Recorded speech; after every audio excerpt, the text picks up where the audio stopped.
McNamara of TrueCrimeDiary.com. Michelle McNamara was a true crime blogger. She was a writer and producer. She was a citizen detective and a true crime writer. Very much being a mom during the day, very much writing about true crime at night.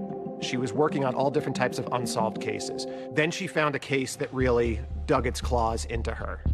What turned him on was terror. The East Area Rapist Original Night Stalker is California's most prolific serial offender. He murdered more people than the Zodiac Killer, but has little name recognition.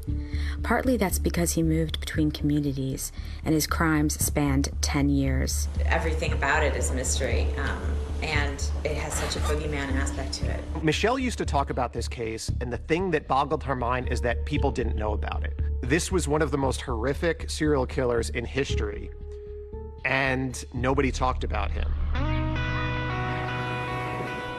It's summer, 1976.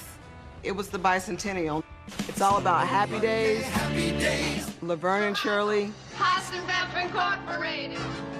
In those days, the middle class in America was thriving. We felt safe, but the crime rates were going up. But suburban Sacramento was considered a safe place in the mid-70s. You could ride your bike all over town. My parents would just tell us, be home before dark. People didn't lock their doors, they left their windows open, especially people close to the river. We'd get the Delta breeze. Everything changed in the summer of 1976. An attack occurred in Rancho Cordova. A young lady woke up, and there's a guy standing in the doorway. They blindfolded her, tied her up, and then sexually assaults her. This is the first known sexual assault attributed to the man we know as the East Area Rapist. Nobody knew about the first attack except the police. The first attack, the second, the third, the fourth.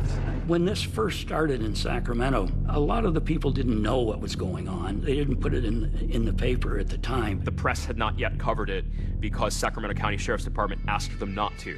There was a reason for that. That if you put it in there, the suspect's going to know that you're looking for him. At the time the rape started happening in Sacramento Sheriff's Department didn't have a specialized sexual assault unit. Just whoever had a free caseload, that could take on another case. And so I did not become involved with these cases until rape number 5, when it was Jane Carson. I was 30 years old. I was married with a 3-year-old son. My husband was stationed at McClellan Air Force Base. Jane was a nurse. She was a colonel in the Air Force Reserve. It was about 6:30 in the morning. My 3-year-old son hopped in bed with me for a snuggle. I heard the garage door close, and I knew my husband had just left for work. I saw a flashlight shining down the hall, and I thought, now that's odd, and I screamed out to my husband, "What have you forgotten?" And there was no answer. Then the rapist, all dressed in ski mask and dark clothes, shining a flashlight at her. He told us with clenched teeth, "Shut up, or I'll kill you." He tells her to turn over, and he's going to tie her up. He gags us, both of us. He blindfolds us, and he ties us up with shoelaces, very tight. His next move was to move my son. I was already scared to death. But this is where the fear really took place. All she's thinking about is the life of her little boy and saving him. After the rape was over, praise the Lord, he moved my son back next to me. I could feel his body, and then I was relieved. So we hobbled around to the front fence, screamed for a neighbor. She called the police. And then Carol Daly, the female detective, showed up. And I call her my angel. One of my great heroes of this story is Carol Daly. She was an investigator for the Sheriff Department in Sacramento. She was asked to go out and interview the victims. Maybe something that the man said, or something that he did to you, or something that you recall hearing. Through that process, she was able to glean a lot of information, like what he would say to his victims. And sometimes he would call out a name. In one of the cases, the victim said that she heard him crying and saying Bonnie. For years, detectives didn't know what to make of this name. Who's Bonnie? Bonnie was not a victim, but a mystery woman at the center of the case.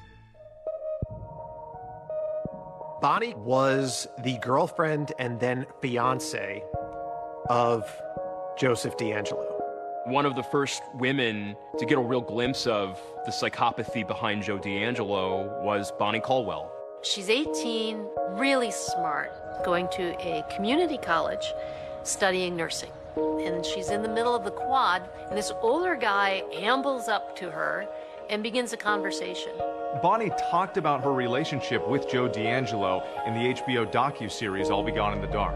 He was very gregarious, outgoing to all my friends. We'd been together close to a year. He gave me a high solitaire engagement ring. And he told me that we're going to be married. They were both students at the time. He was studying criminal justice. So Joe was someone who initially was impressive to Bonnie. He was exciting. He had a motorcycle. He taught her to shoot. But the longer she dated him, the more trouble began materializing. He takes her on thrill rides. And this is where the relationship starts to show its hand with Joe. Joe, without saying a word to me, just turned right, went down a very steep bank that I had no idea what he was doing. He's obviously thrilled not just by the speed, but he's thrilled by Bonnie's terror. The rules were never for him. So many of the things that we did together, he pushed me toward fear. As they're riding on a motorcycle, a German Shepherd comes out from the side of the road and nips at the tires, and Joe swings a foot out and breaks the dog's neck instantly. There's such an efficiency to his movement that stuns her. Eventually, Bonnie said, "I don't want to be with you anymore." She actually broke their engagement. He showed up at her house in the middle of the night. He had a gun, and he told her that she had to marry him. Just inches from my face, there was the barrel of a gun pointing at me, and it was Joe. What he said to me was, "Get your clothes on, get dressed, we're going to Reno, and we're going to get married tonight." Her dad was able to break it up and send Joe on his way. I think it's a foreshadowing that he was going to use violence against people in the future. Bonnie breaks her engagement with Joe DeAngelo, and within just a few years, strange crimes start happening in Rancho Cordova. He would empty female underwear drawers and perfectly line up the underwear down the hallway. It's all control and power. This is my house now. These are my items now. He's the king of the house.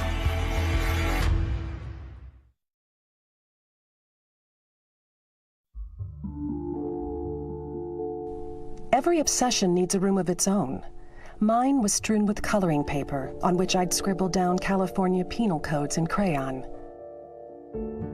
It was around midnight on July 3rd, 2012, when I opened a document I'd compiled listing all the unique items he'd stolen over the years. He would take mementos, almost like they were trophies from inside the home. He would steal rings with engravings on them. He stole driver's license, he stole photos from albums. There is a fantasy component about these crimes. I still have a part of you. I have your jewelry, I have your driver's license, I have, something that means something to you. And now I own it. He was a serial rapist known as the Ear, attacking women and girls. First in East Sacramento County. This place meant something to him. He attacked here first and kept coming back. Was it home? Some of the investigators, especially the ones who worked the case in the beginning, think so. We were always trying to figure out why victims were chosen and why the locations were chosen. For Joe DeAngelo, this was his home, right in his own backyard. He lived in 3 or 4 houses in this exact same area where many of the rapes were committed. He grew up in Rancho Cordova. He was familiar with the playgrounds, the schools, the empty lots. This is the home of the first documented rape that occurred in Sacramento County. He was very agile. He could jump over fences. He knew which way to go from whatever neighborhood he was in. He knew the best way to get in and out. He knew this area like the back of his hand. He grew up there.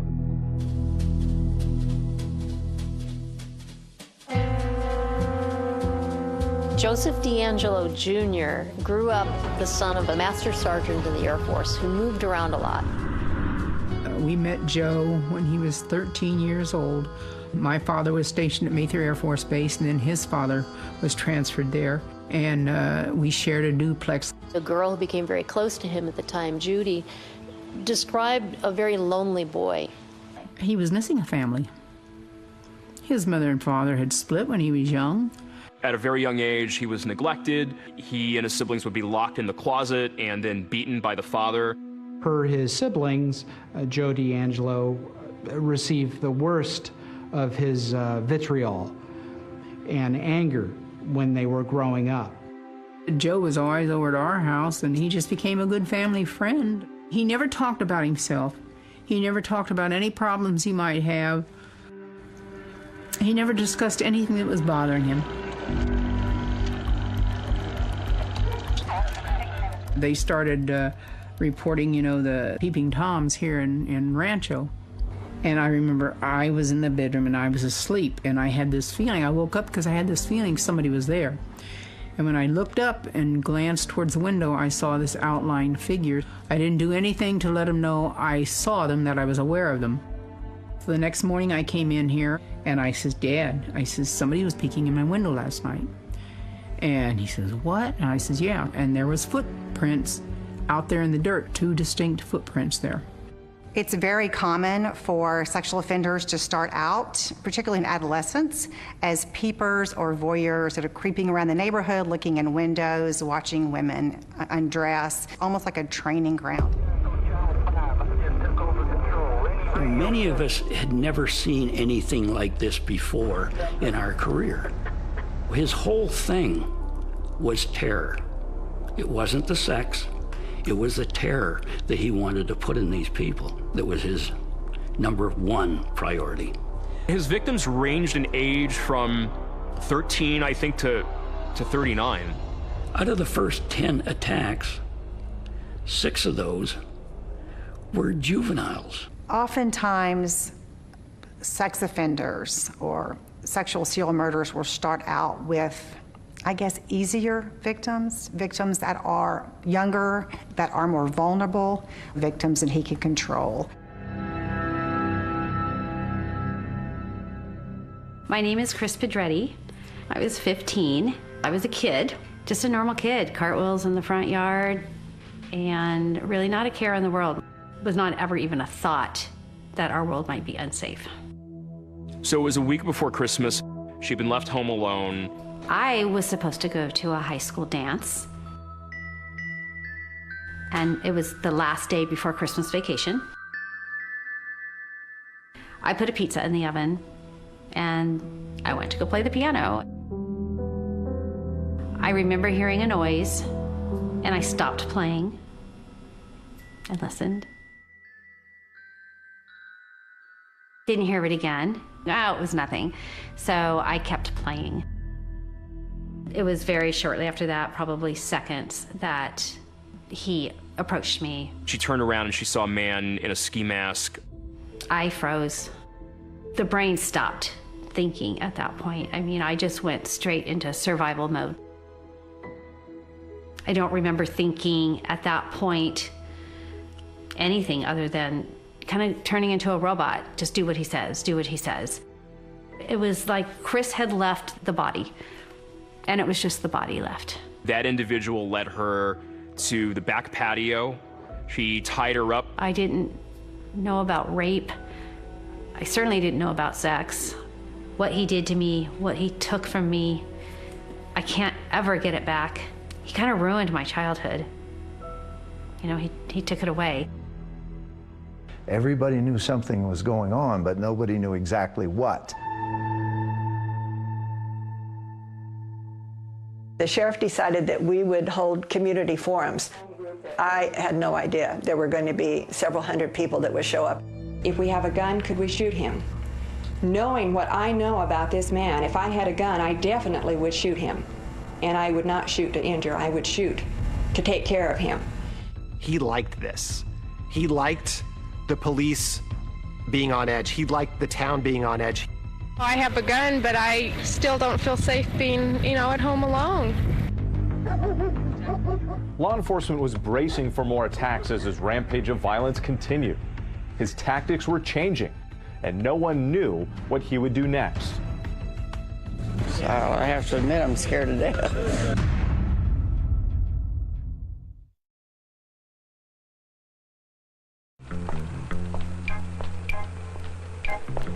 The young girl made one bad move after another.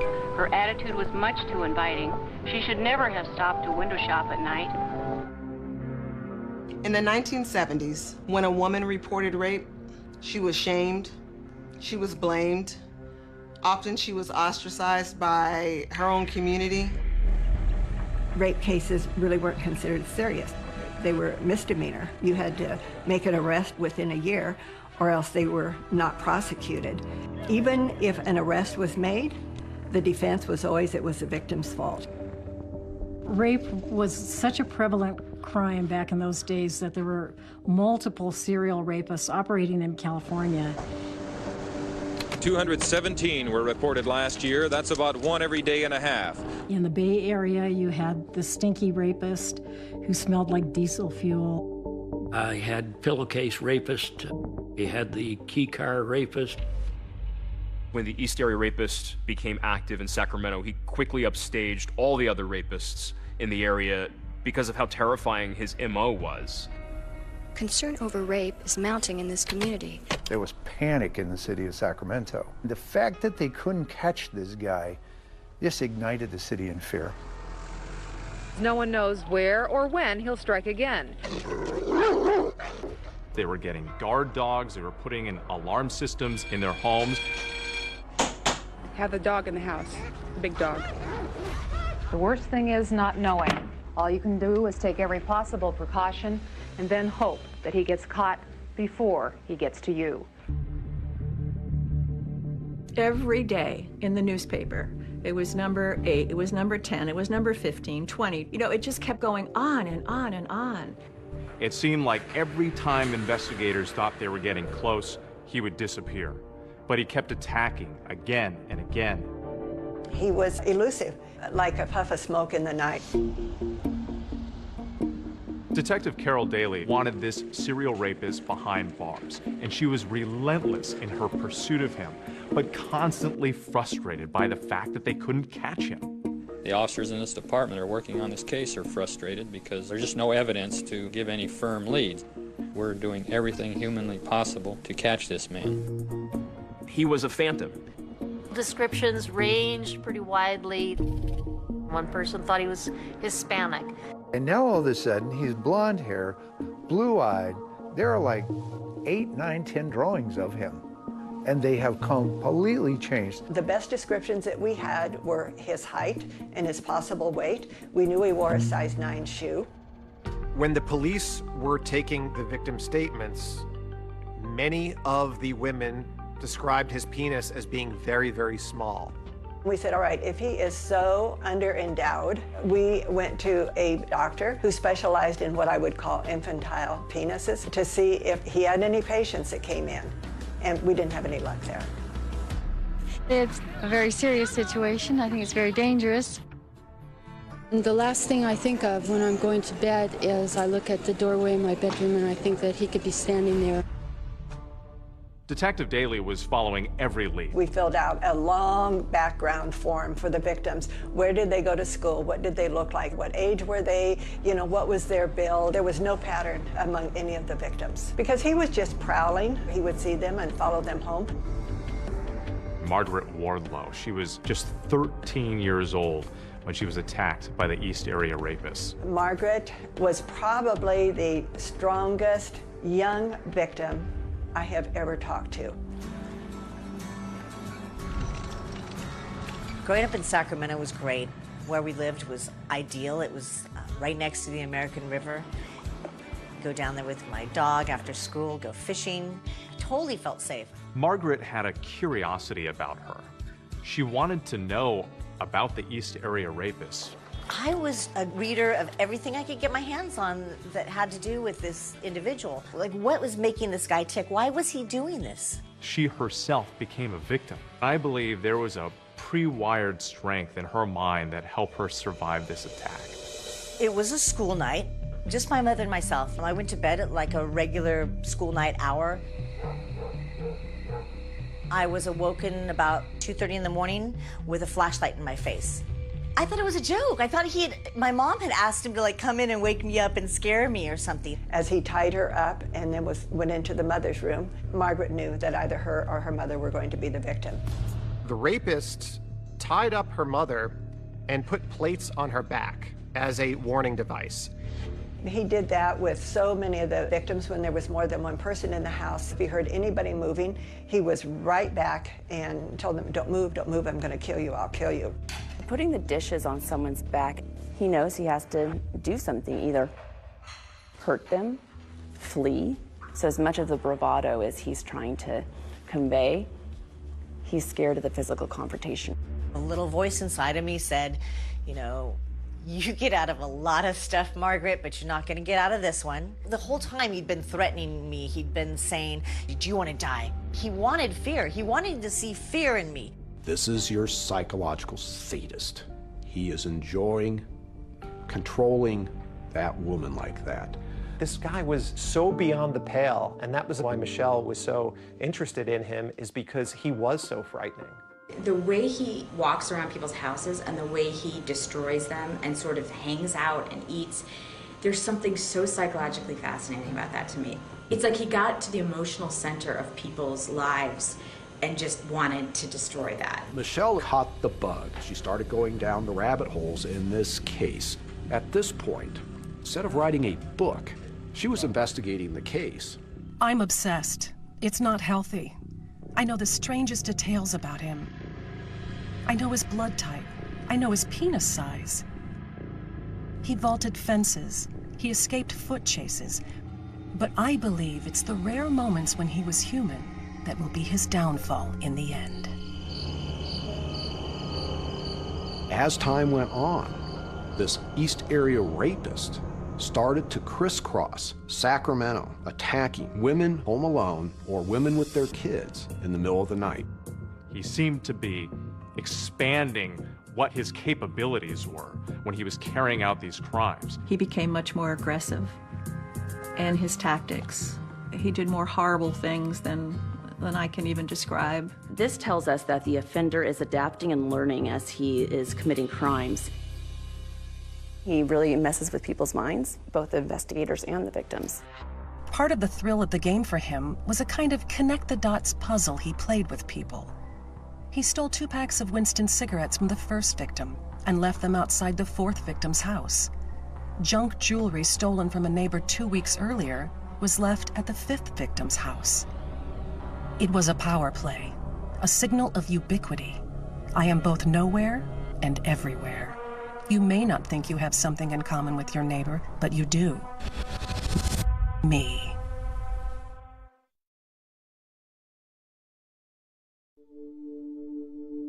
Michelle started as a blogger talking about cases that no one else was paying attention to and trying to get people motivated to look at those cases. The case dragged me under quickly. Curiosity turned to clawing hunger. I was on the hunt, absorbed by a click fever that connected my propulsive tapping with a dopamine rush. I wasn't alone. I found a group of hardcore seekers who congregated on an online message board and exchanged clues and theories on the case. Citizen sleuths, they are ordinary people that go to work, they go home, they put their kids to bed, and then they go on the computer. And they spend hours and hours trying to solve certain crimes. My name is Paul Haynes. I was Michelle McNamara's research collaborator. When I first began learning about the case, there was a specific forum dedicated to the East Area Rapist. It was the most active forum on that website. Paul Haynes was a writer living in Florida, and Michelle recognized that he had a great proclivity for digging into old archives and things. It was a case that a lot of citizen detectives got into because there were so many clues. Earons wasn't a supervillain. He was a man, a guy with habits and traits and preferences that, with enough examination, should shine like Hansel's breadcrumbs in the woods. My name is Kay Gilbraith, and I call myself a researcher. I started seeing patterns emerging to me where I became convinced it was solvable, because all of the crimes had common bonds. He was leaving ligatures at the scene with this particular knot. He would eat food out of the victims' refrigerators. I was spending every waking hour trying to find men who fit the criteria. And it was at that time that I first connected with Michelle. It's a fascinating community. I had been on those boards for a while following the story because everyone had such great information. Michelle's quest was to get this case solved. She just had an abiding curiosity in letting the details lead us to the perpetrator. The East Area Rapist would target not people, but neighborhoods. You can see the proximity of these homes to green belts like drainage ditches and creeks and canals. We believe he used the canal as an escape route, which ran along the back of so many properties. He was a great escape artist. These are passageways that this killer used to surveil the residents unseen, cloaked by the darkness of these green belts. He was able to look over those fences, look into those homes, look at what time people ate dinner. I mean, he knew what time the husband left. The Sacramento Sheriff's Office has invested more than 40,000 man-hours in the search for the East Area Rapist. Sacramento would have a helicopter up in the sky, and they all knew it was because they were chasing the East Area Rapist. It was terrible. It was terrible to hear that. Well, he didn't like it either.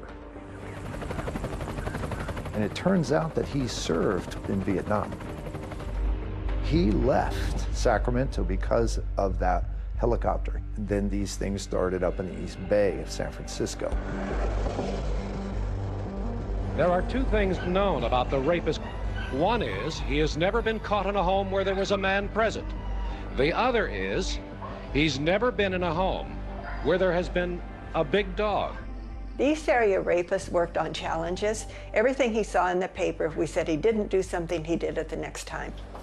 When the newspapers reported that he was just attacking single females, he took this as a challenge. At attack number 16, he's starting to attack with a man present, and then 2/3 of the attacks he does since then has a man present. He is purposefully choosing couples. My name's Gay Hardwick. My name's Bob Hardwick, and we've been married 41 years this August. Happily married 41 years. Bob and Gay Hardwick were a couple living in Stockton, California. We had picked out a home in one of the little picture-perfect tree-lined streets. We were just happy in our new home, living together. The day of our attack was March 18th, 1978, and we were attack number 31. We had gone out to dinner and a movie, normal Friday night, and we came home around 10 o'clock and went to bed. Later that night, we were awakened by very bright light right in our faces and a voice saying, "Wake up, wake up." The attack on Bob and Gay Hardwick was much like all the other attacks in that he confronted Bob and Gay when they were in bed. He ordered her at gunpoint to bind Bob. Nothing you can do when there's a .357 Magnum pointed at your head. He then bound Gay. He retied Bob. Turns him over, puts the plates on his back as a warning device. Things would go silent for a period of time. And then as soon as they moved, he was right in their face. Move and I'll kill you. Ultimately, he moved Gay into the living room where he sexually assaulted her. You're convinced at that moment that this is not a full human being that you're dealing with. He can not only humiliate a woman who's about to rape, but he can also completely, in his mind, emasculate her partner. putting him in a position where he is helpless and has to listen to what's going on in a different room. These attacks are happening in the macho 1970s. $6 million man. We have the capability to make the world's first bionic man. Oh, talk to me, good buddy. And Burt Reynolds, these are the icons. And the men were not looked at as victims. They were looked at as just being weak for not being able to protect their wives and their girlfriends. I never talked to anybody about it over the years. I just wanted to put it out of my mind, It was, we're going to get through this. We're going to get back to normal. And you don't ever really make it to normal. It was tough, but I loved her, and I said we're going to get through it. Our home never felt the same again. Every surface that you could think of was covered in fingerprint dust. It just looked like a smoke bomb had been set off in our house. It was contaminated and ruined for us. He wasn't out attacking people on lovers' lanes or in parks. He was attacking people where they feel the most safe, in bed with their partner in their home. And he was able to say, you know what?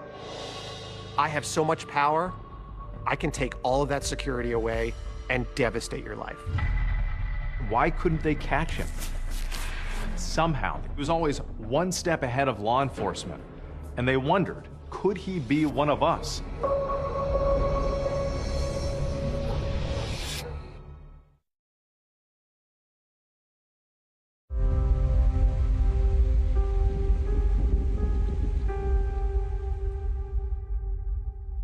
After the East Area Rapist would terrorize these women, sometimes he would call them and taunt them. Hello? Hello?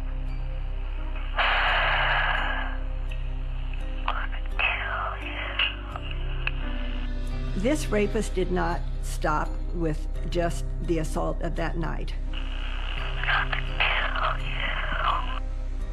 He terrorized them their whole lives. This is that psychological sadist at work. He is getting off on continuing to cause fear in his victim.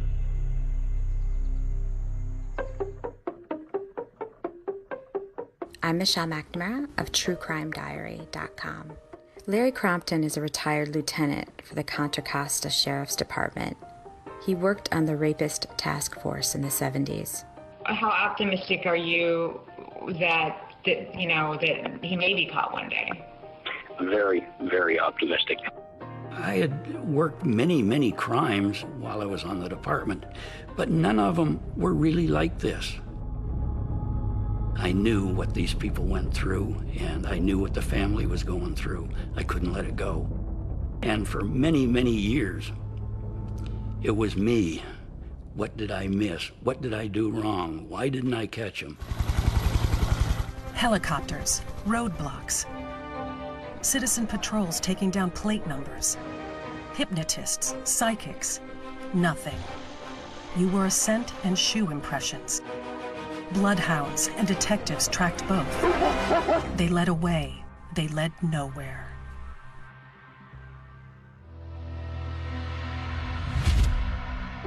He next shows up down in Modesto in June of 1978. He attacks a couple down there. And then 48 hours later, he's up in the town of Davis, over 110 driving miles away, and is attacking a UC Davis co-ed there. Early Wednesday morning, the infamous masked man made his 44th attack on a young couple living in Mission San Jose. It was as if he knew what police were doing. And all along, many of the detectives who were working the case thought that maybe he was a police officer or military. And ultimately, that turned out to be true. You should have seen me coming. One of the things that's important to remember when you're looking at Joseph D'Angelo is he actually graduated with an associate degree in police science. He had told Bonnie that his aspiration was to join the California Highway Patrol. You should have seen me coming. He studied evidence and he studied crime scene. He went to Northern California, and he applied with the Auburn Police Department and was hired there. And then that's when he started his rapes. He actually started out committing crimes as a teenager. At some point, he even blew up a dog with a firework, killed the dog while he was committing a residential burglary. You should have seen me coming. It makes sense that somebody who has a need for control, wants to be in power, would be attracted to a position that allows him to have that every single day. When I was working the cases, I thought he's got to be in law enforcement. The first clue was in attack number 3 in Sacramento. He had gloves on to protect from fingerprints, and he's got a gun in one hand and a padded baton. You had better catch him. He is going to kill. He wants to kill. It was never enough to commit the horrible crimes. It always had to be, and let me do something more. We all want to think that we would recognize a serial killer based on how this person looks. I wonder if he was out stalking his next victim. I don't know, because everything seems so normal. The scariest aspects of serial killers is they don't look different. From the very beginning, I knew DNA was going to solve this case. Police had been sitting on this genetic fingerprint for 4 decades. Holy smokes, this is like the big break. He's been living there under everybody's noses. This is the Golden State Killer? I just want to tell you, buddy, to rot in hell.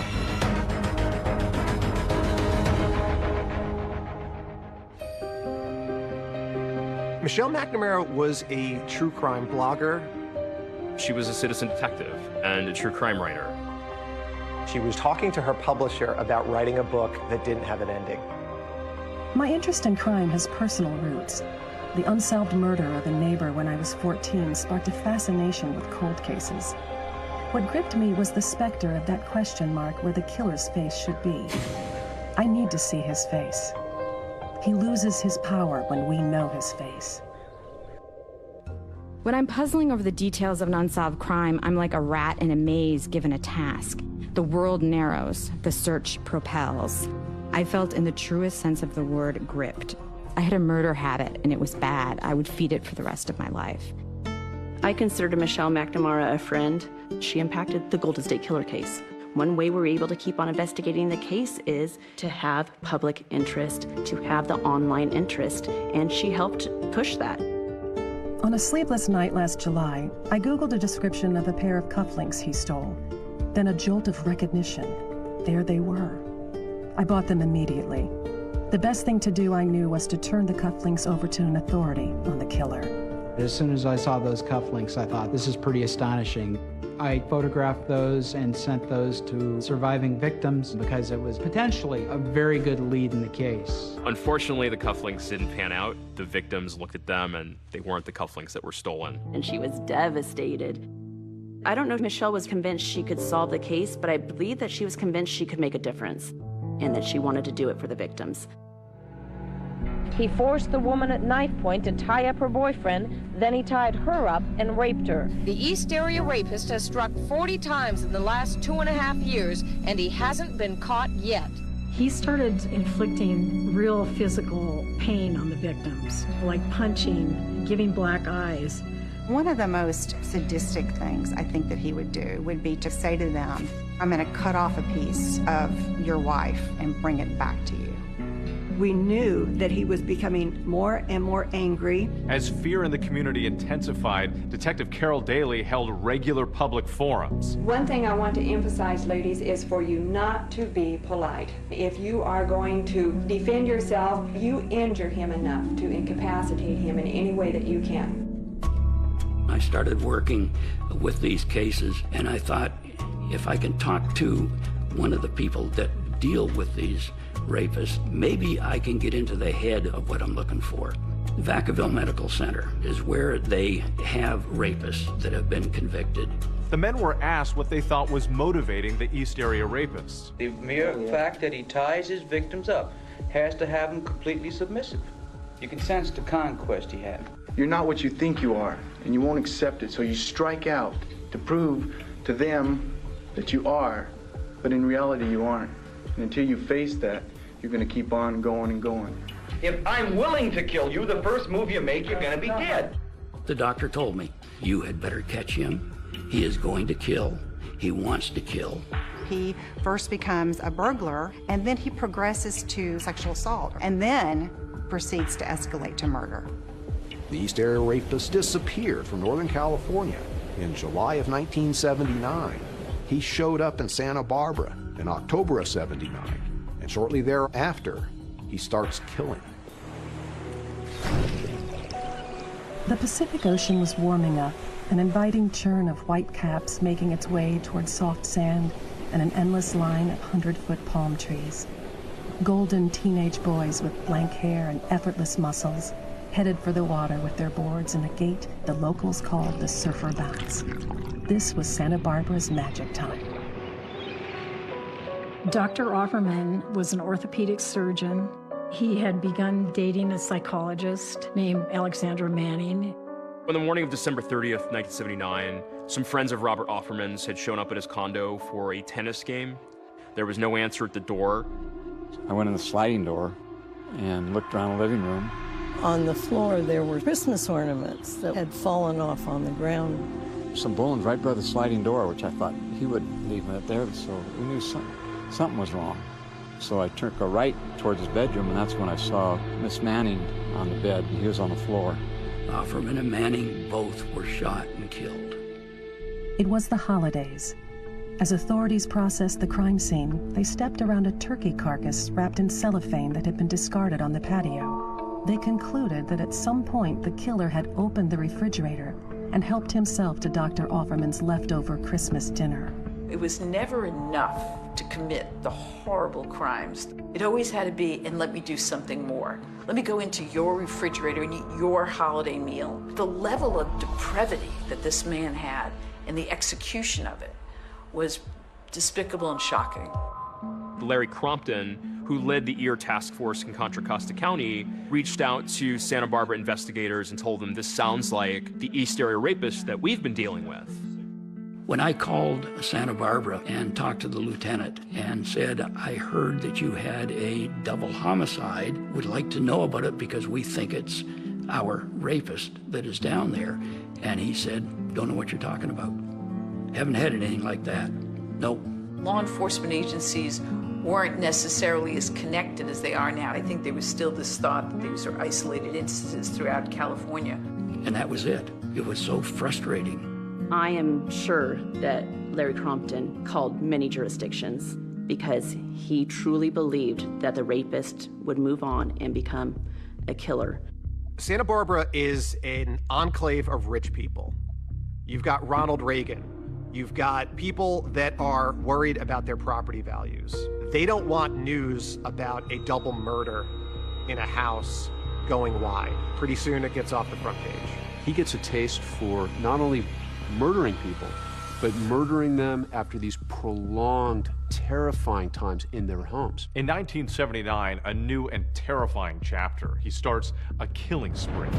2 double murders in Goleta, the 1 double murder in Ventura, the murder in Irvine, and the double murder in Dana Point. The rampage of violence was brutal and unstoppable. 4 horrible murders within a 6-block radius in a suburban middle-class neighborhood. We knew it was the same person, but we couldn't prove it. Profilers of that day said, I know of no one who does what this offender does. I thought once he started killing, there's no way he can stop, and he's going to continue to do it.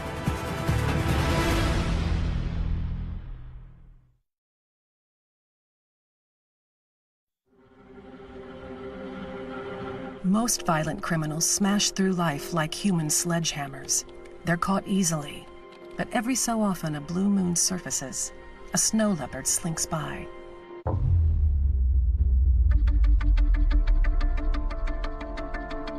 After 1981, we don't have an attack for 5 years. Well, I think people slow down in life. You don't have that sort of energy to be prowling. Like, you literally can't be out at 3 a.m. like running across roofs because you're not 18 anymore. I don't believe that his sexual deviances went away, but I can believe that he found other, less risky ways of satisfying those urges. Could he have moved out of the state, out of the country? Could he have died, got medicated? I mean, I don't know.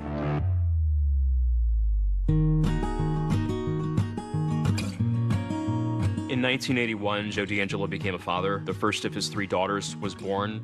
The second of his 3 daughters was born in '86. And then his 3rd daughter was born in 1989. He had a wife who was a lawyer. He lived a middle-class existence. He sent all his girls through Montessori schools, and he would take them to their different sports events, the horseback riding, the roller skating. We all want to think that we would recognize a serial killer based on how this person looks. And yet, so often, this is somebody who's living in the community, who knows his neighbors, and I think that is one of the scariest aspects of serial killers, is they don't look different from other people. My sister and I, Melody, used to take turns going out and babysitting while Sharon was in school. And I didn't start thinking about it till after he was arrested. Because when they started showing all these dates, I'm going, oh my goodness. I wonder if he was out stalking his next victim. I don't know.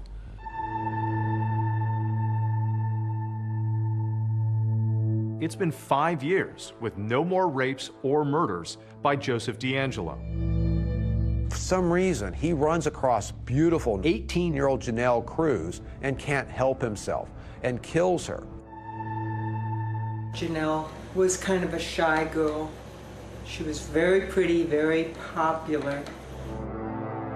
The brief life of Janelle Cruz was no less tragic than her death. Her biological father was long out of the picture. Her parents had gone to a cruise with her 6-year-old brother, and she was staying at the residence alone. And for the first time, left my daughter alone, because that was another thing that I never did, because I was worried that if I was gone, that something might happen. Janelle Cruz had had a friend over to the house and heard noises in the backyard. They got up to inspect that, saw nothing. And sometime that night, Janelle was confronted by an intruder.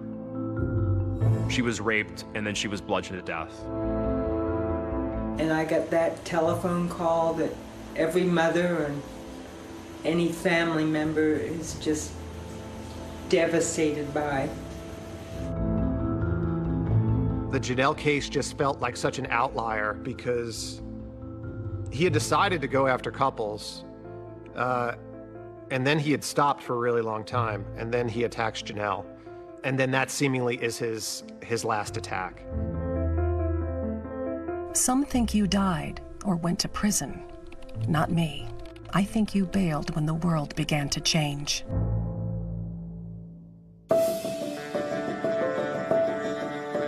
In the 1970s, there was no DNA. The investigators had evidence, but couldn't connect the crime scenes. They needed the science to catch up. DNA didn't enter the forensic landscape until about 1986, 1987. It would take 15 years for DNA to finally link the Northern California East Area Rapist series with the Southern California homicides, as all being done by one man. I was immediately on the phone to Larry Poole down at Orange County Sheriff's Office, and we're talking about, holy smokes, this is like the big break. But detectives still had no idea who he was. I got a little excited maybe in the first 18 to 24 months, but over the years, I chronicled and logged over 8,700 suspects in the investigation. After 5 years, we got no match, and after 10 years, we got no match, and we just were not getting a hit.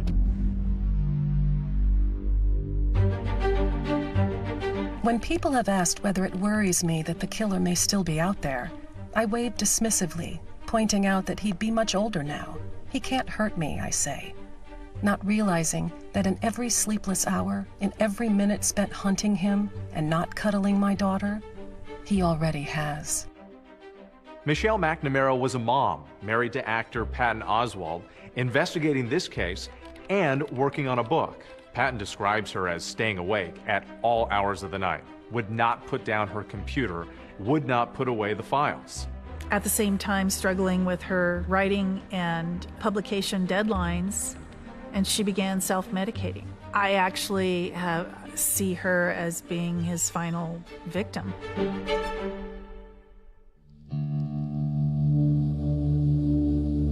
I got an email from a friend of Michelle's, and he told me that Michelle had passed away that morning. I think I went completely numb. I eventually learned that she had fallen asleep and didn't get up.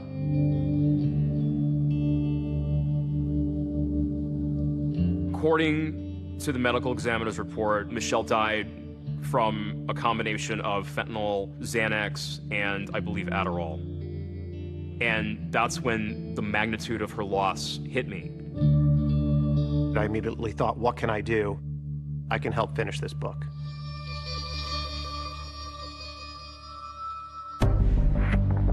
When Michelle passed, we decided at the end of the book, what are the strings that she left us to get us out of this maze? It was genetic genealogy. From the very beginning, I knew DNA was going to solve this case.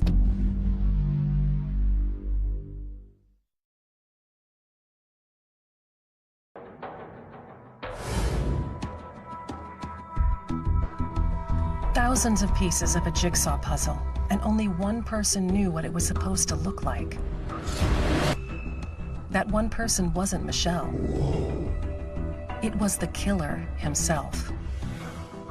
It has now been 40 years that one of the most prolific serial killers in American history has managed to elude police. The man known as the Golden State Killer has been linked to 50 rapes and 13 murders. Police are frustrated and running out of leads. I have no path to go on this investigation. None of the tips coming in are anything that I'm excited about, so I'm floundering. When Michelle passed and me and Paul were working on the book, we talk about what are the strings that she left us to get us out of this maze. And it was genetic genealogy. Forensic genealogy was something that Michelle was excited about, and that seemed like the most viable, direct pathway to this offender's identity. Hi, and welcome to 23andMe. Companies like Ancestry.com and 23andMe had already been using genetic genealogy for years, allowing millions of customers to spit into a tube and use their DNA to discover family roots and long-lost relatives. Ancestry.com searches the world's largest online family history research. As a growing number, particular of adoptees, are realizing these sites that are really created for learning about family history can help me start to figure out who I'm biologically related to. To help people to find their biological mothers, to find their biological fathers. How are you? To find siblings, to find cousins. It wasn't too long for people to realize, wait a minute, what if we use the DNA of criminals to try and identify their second cousins or third cousins and try to narrow it down from there? I start learning how this technology could be used. We become blown away at the power of it. And then we recognize this is the way we need to go. But then there was a concern as to whether we had enough DNA.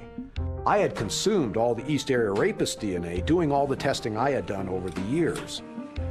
And he found a pristine DNA sample going back to the 1980 murder of Lyman and Charlene Smith in Ventura County.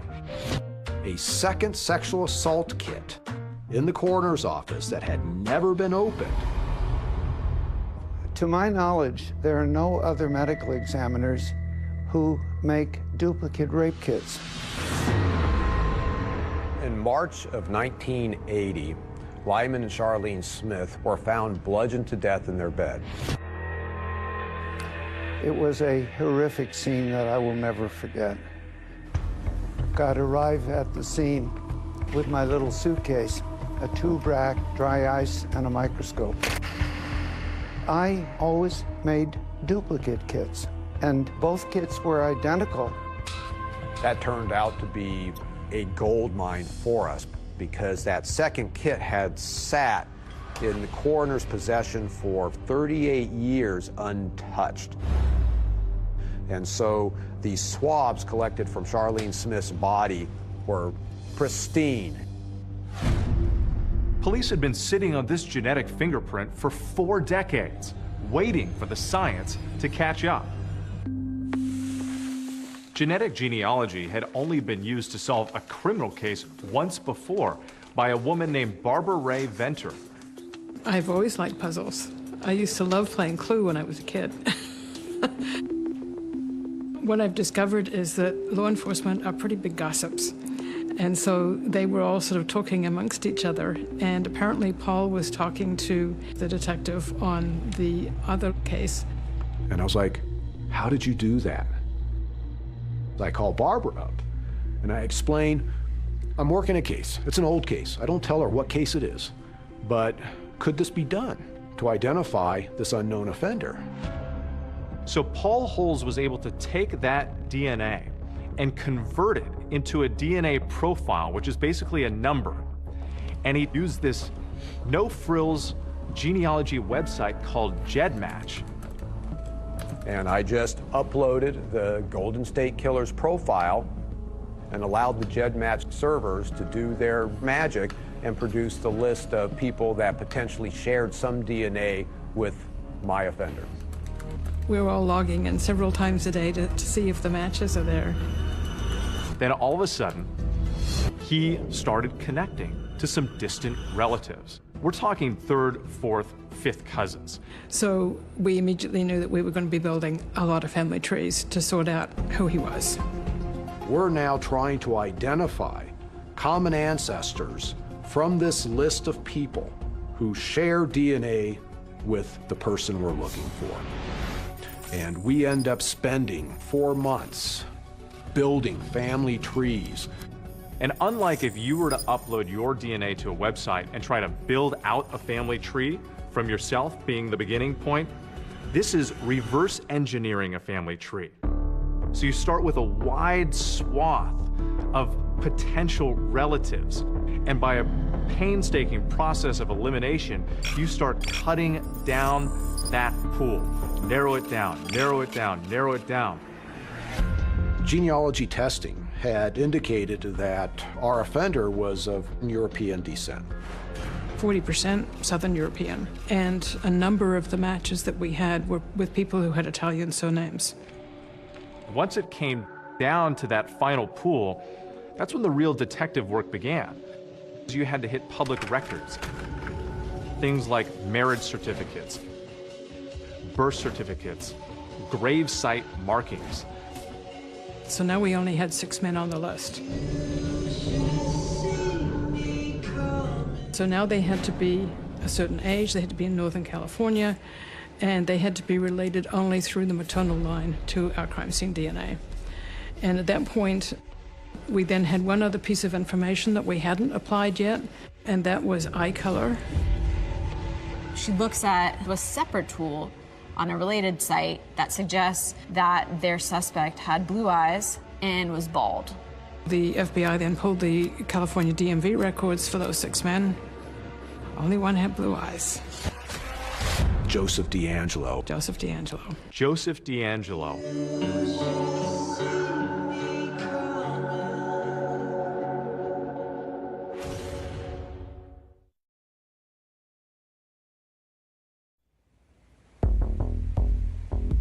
After 4 decades and countless hours of detective work, it's an emerging technology, genetic genealogy, that finally gives investigators their strongest lead yet, a name. Who is this guy? I need to start drilling down on him, and I'm now within a couple of weeks of retiring.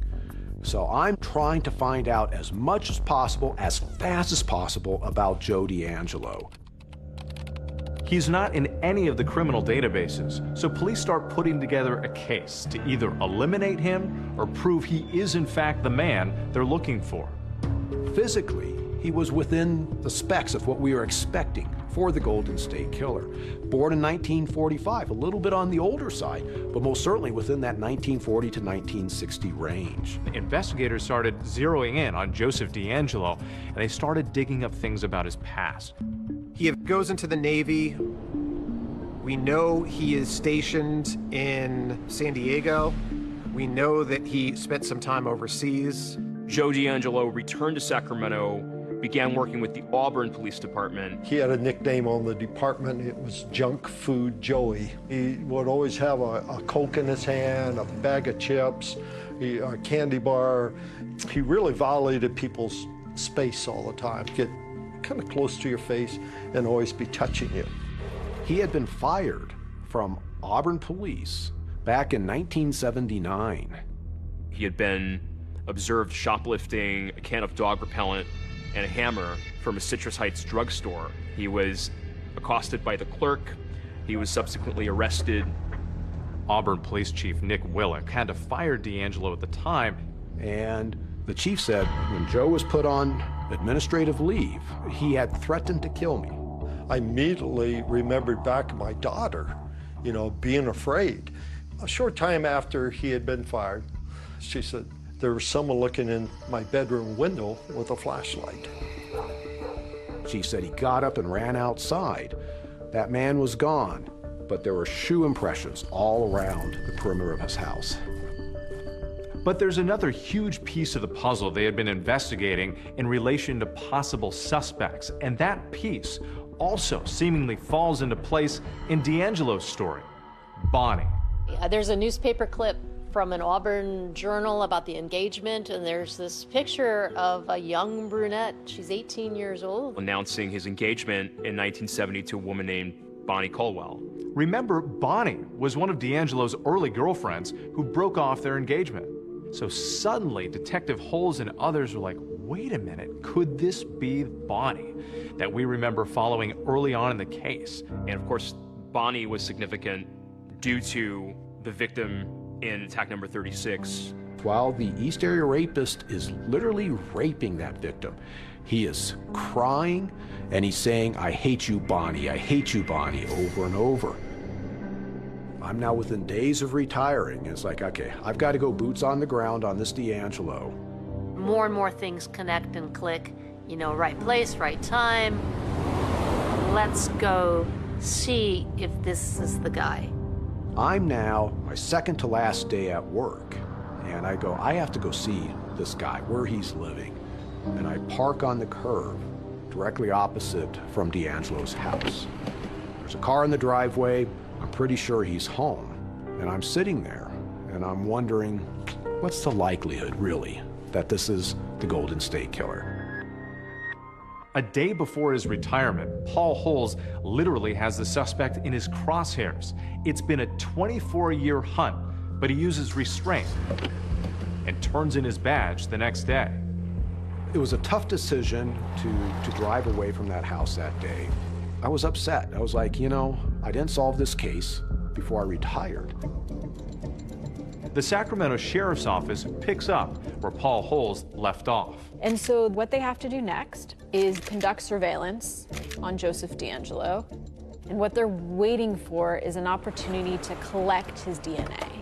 And they secretly follow him to a shopping plaza. But Joseph was not smoking, he was not spitting out gum. So what they had to work with was he had a car, they swabbed the door handle. And that gave them something that's called touch DNA. They were able to pick up an initial DNA sample and some fingerprints from his car door. I'm sitting in a Chinese restaurant in Colorado Springs, and my cell phone rings, and it's Lieutenant Kirk Campbell from Sacramento DA's office. You can absolutely not tell anybody about this. And at that moment I go, okay. And he says, the lab is excited about this. It's mixed with DNA from other people, but it looks like it might be a close match.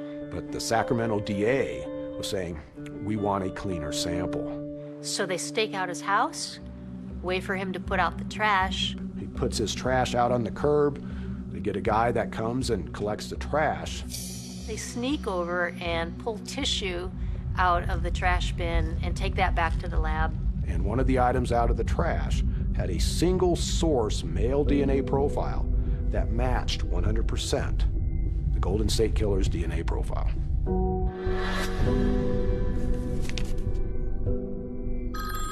Get this call from my chief deputy. I think his first words are you sitting down? And I asked him a million times, and I'm like, you better not be messing with me. He goes, they're shaking, Anne-Marie. They're shaking at the crime lab. They got a match, but now they have to get the suspect into custody. So they call Paul Holes back to assist with the operation. There was concerns about how he would respond if this did not go smoothly. I can imagine they were prepared for every scenario. This is somebody who has been a sophisticated, a diverse, sadistic killer. A law enforcement team now gathers outside D'Angelo's home for the takedown. He and his wife have been separated for decades, and he's living with his daughter and granddaughter. The hope is to get him away from his house in order to be able to do it safely. So at a certain point, D'Angelo's over off to the side of his house. It looks like a prime spot. And then we just hear over the radio, go.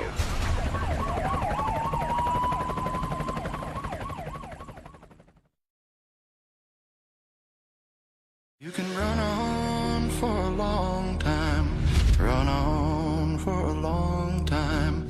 He's been called the East Side Rapist, the Visalia Ransacker, the original Night Stalker. Run on for a long time. And the Golden State Killer. Today, it's our pleasure to call him defendant. Sooner or later, God will cut you down. That bombshell arrest, that former police officer. 72-year-old Joseph James D'Angelo. He's been described as one of the most prolific serial killers that terrorized California for decades. Sooner or later, God will cut you down. The arrest of Joseph D'Angelo dropped like a bomb. All these years, hiding in plain sight. Oh my God, he's living in Sacramento? He's been living there under everybody's noses for all this time? It was stunning. It's a moment when you realize that 40 years of work by a lot of folks to bring some answers to some family members was becoming real. It's just unbelievable. After all these years, they got him. I feel I reverted right back. That part that I was so successful at tucking away in my brain, that door opened. I was shaking. It was hard to process. I know after I got the call, the tears welled up. Thousands of nightmares and thousands of sleepless nights have come to a rest. It was just something that was on my mind for all those years. Want him caught before I die. We could finally put a face and a name to this masked individual that was terrorizing all these communities back in the 70s and 80s.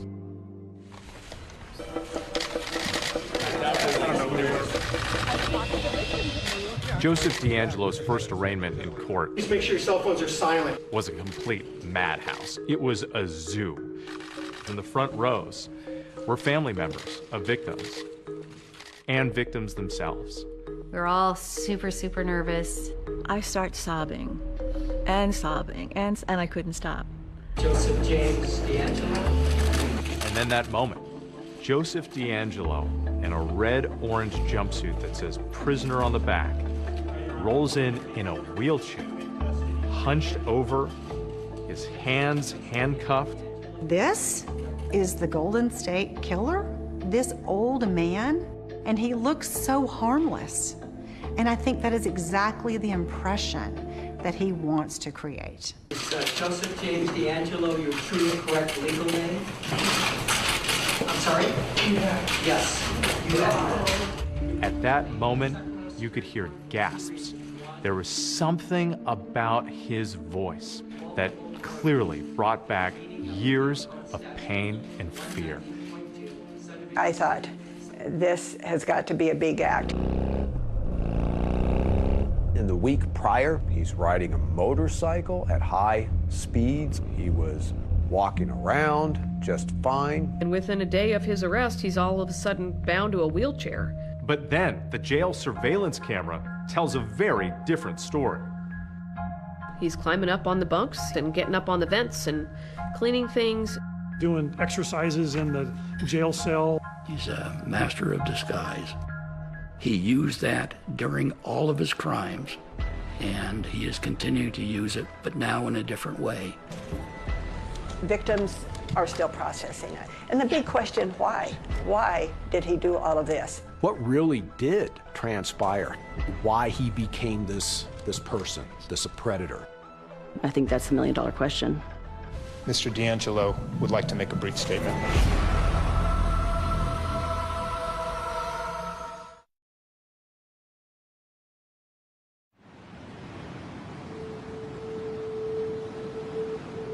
I'd like to get into his mind to talk to him and find out what brought him up to where he was. There is no recipe for a serial killer. We can see all of these markers or all of these risk factors along the way. We have a physically abusive dad. And a relative reveals a bombshell in that HBO docuseries All Be Gone in the Dark, detailing how Joseph D'Angelo, at the age of 9 or 10, allegedly witnessed his younger sister being sexually assaulted. She was 7 years old. The very thing that happened to my mother is the very thing that my uncle went and did to other women. How sickening is that? It would be so easy for us as forensic psychologists if we could kind of go, a person is abused, and therefore they become this kind of offender. The vast majority of people don't turn into serial rapists and serial killers. So it's hard to feel the sympathy for these offenders or to say that this event made him do it. Bonnie certainly is not responsible for D'Angelo's actions, and the breakup did not cause those actions.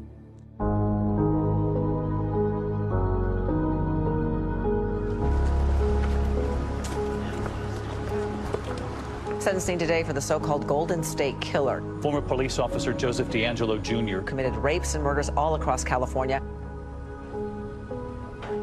This is the matter of the people's state of California versus Joseph James D'Angelo. This will be the first time that these people have seen him since the nights that they were victimized.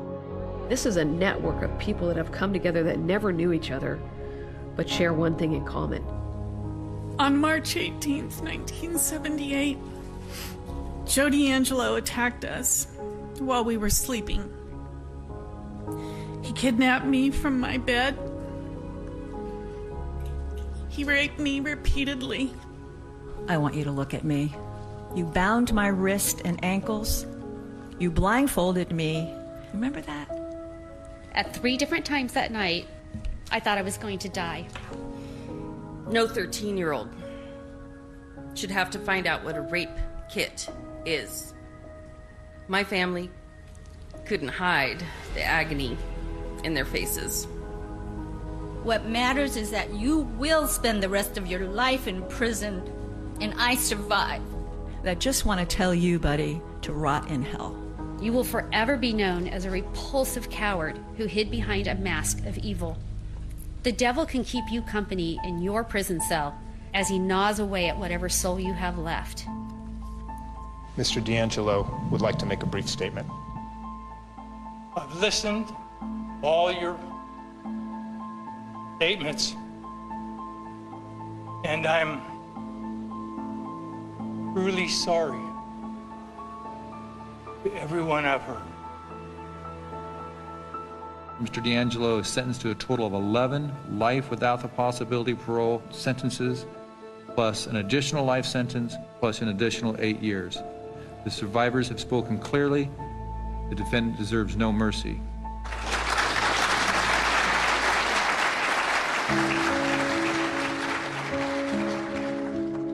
In the end, we may have lost a battle one night, but we've won the war of life.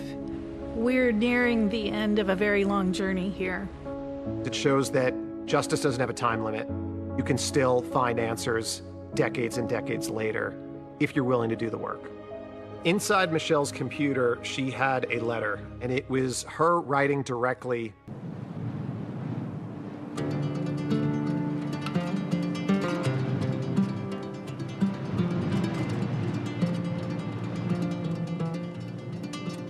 Out here in the western Colorado countryside, the wide open spaces can stretch for miles. In a place this remote, it might seem unlikely that two lonely souls might find each other and a second chance at love. But that's exactly what happened here, until one warm summer day when the peace of this place was shattered by unimaginable violence. 911, what do you have to cover your emergency? My husband is You what? My husband is dead. This was a big story that shocked a small town. There's blood everywhere. He has blood under his head. There was a scare in the community, you know, that something like that could happen. We don't have a lot of crime here. No, I've got to do this. Murders just didn't really happen there, especially murders with so many twists, and especially to a well-respected businessman that everybody really loved. Alan Helmick was a fixture in this community, a man who dedicated his life to helping others achieve their dreams, getting small businesses off the ground and families into their first homes. In fact, he was known as the broker of Main Street. Alan Helmick was a prominent businessman. He had a mortgage business. Everybody respected him. He was firm, but he was very friendly. An avid outdoorsman, Alan took advantage of all western Colorado had to offer. The western slope is just gorgeous.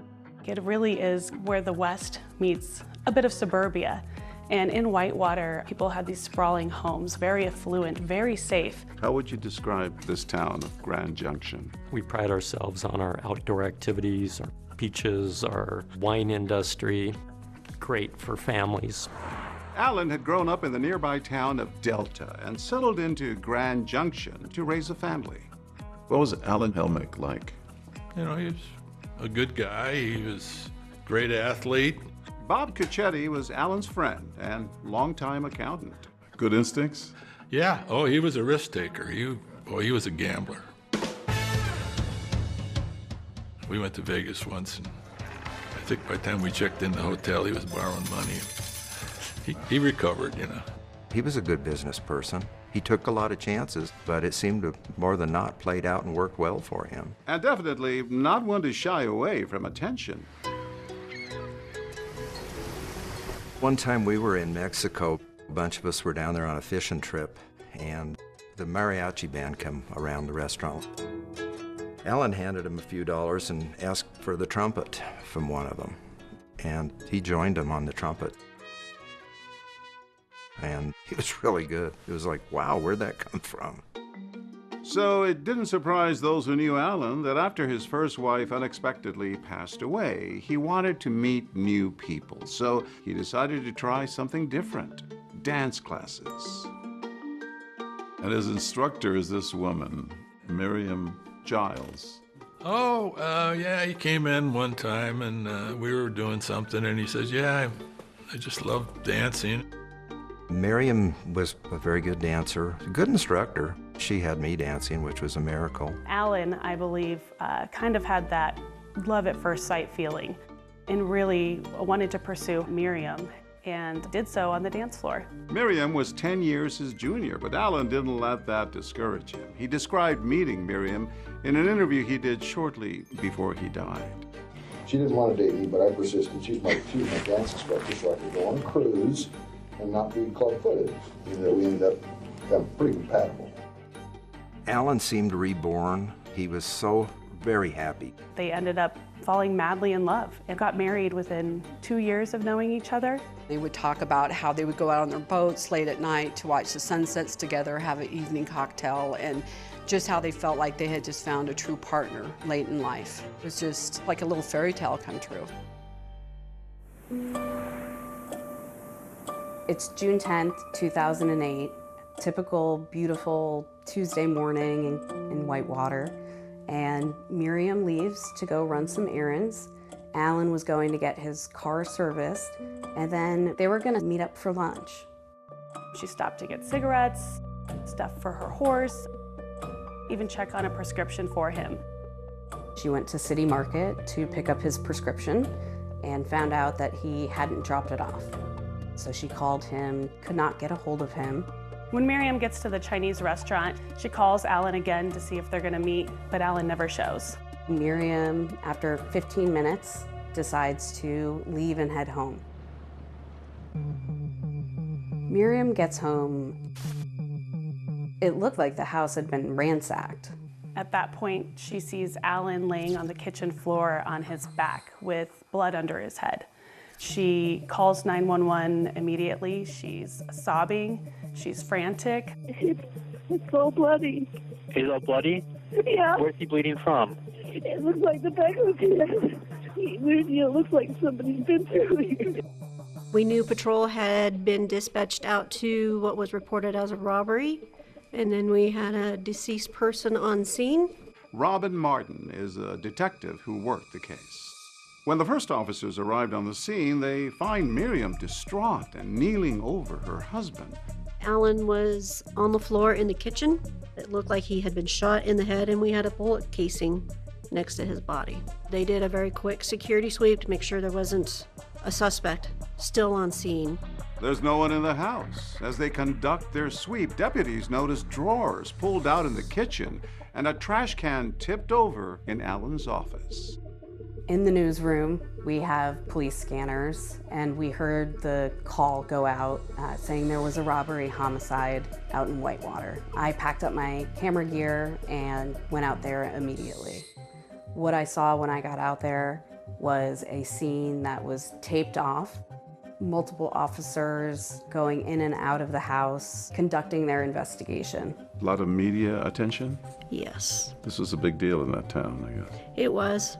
Very much so. And everybody wanted to know what was going on. My wife and I were getting ready for bed. 10 o'clock news come on. The headline was, there has been a homicide in Whitewater. The Mesa County Sheriff's Office is called out to this Whitewater home. I kind of jokingly said to my wife, I says, oh no, I wonder if that's Alan. And lo and behold, it was Alan. What they find is 62-year-old Alan Helmick dead, shot in the head. It's detective work 101 that you start with the people closest to the victim. But in this case, Alan's wife, Miriam, was running those errands, expecting to meet Alan for lunch. She even had the voicemails to prove it. Okay, Alan, this isn't funny anymore. I've been sitting here in front of the Chinese place for 15 minutes, so would you call me? Things did not add up. Everybody knew him. Everybody loved him. Who would do such a thing?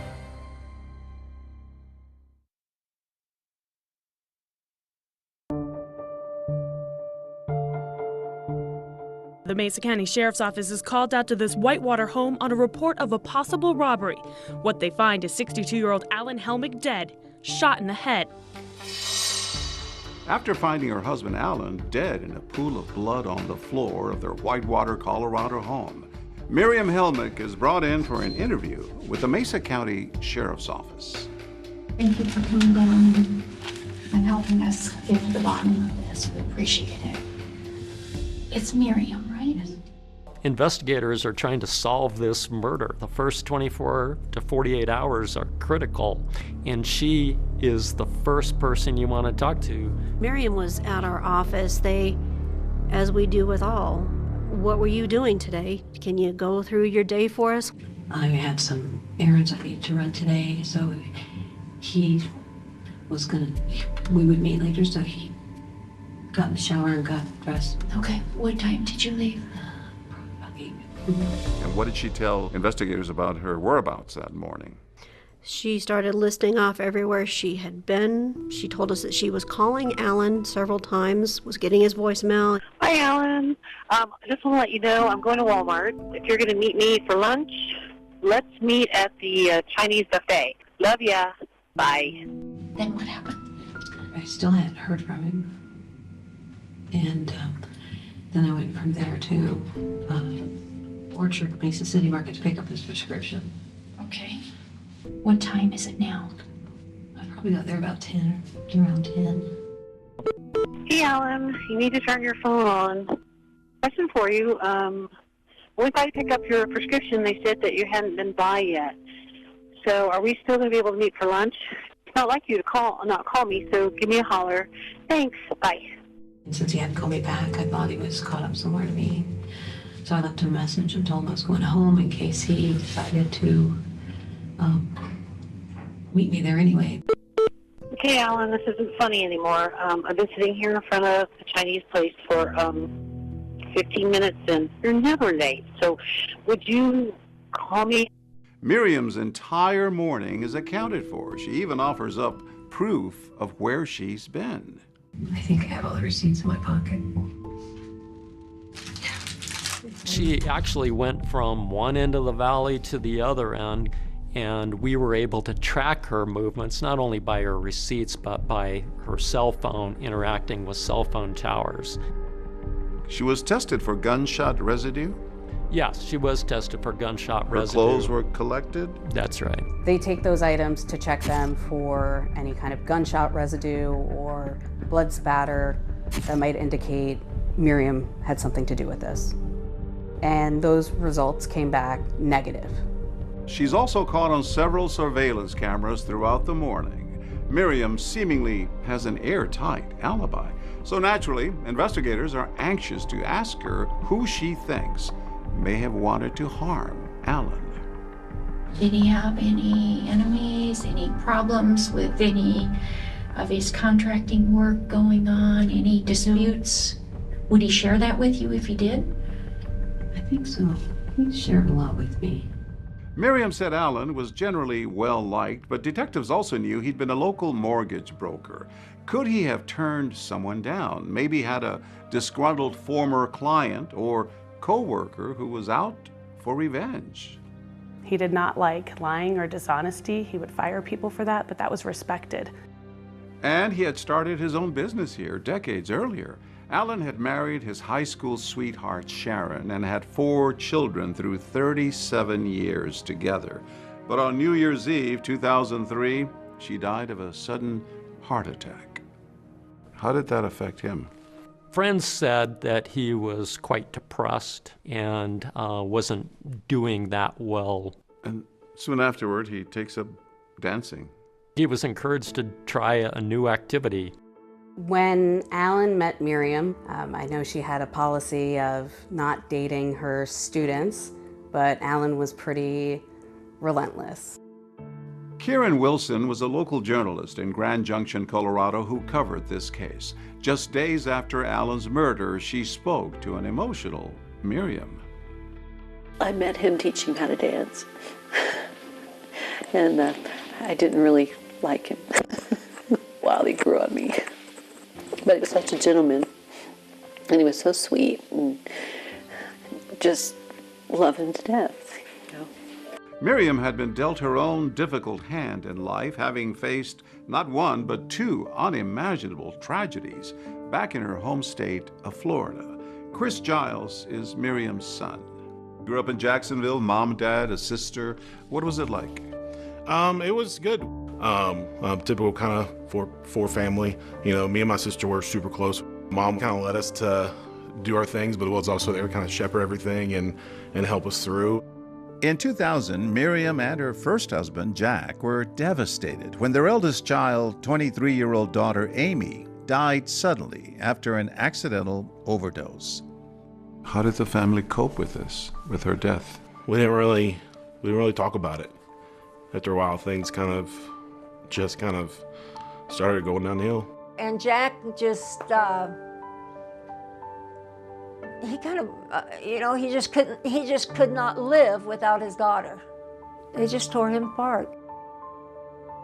And then 2 years after your sister dies, tragedy strikes again. Yeah.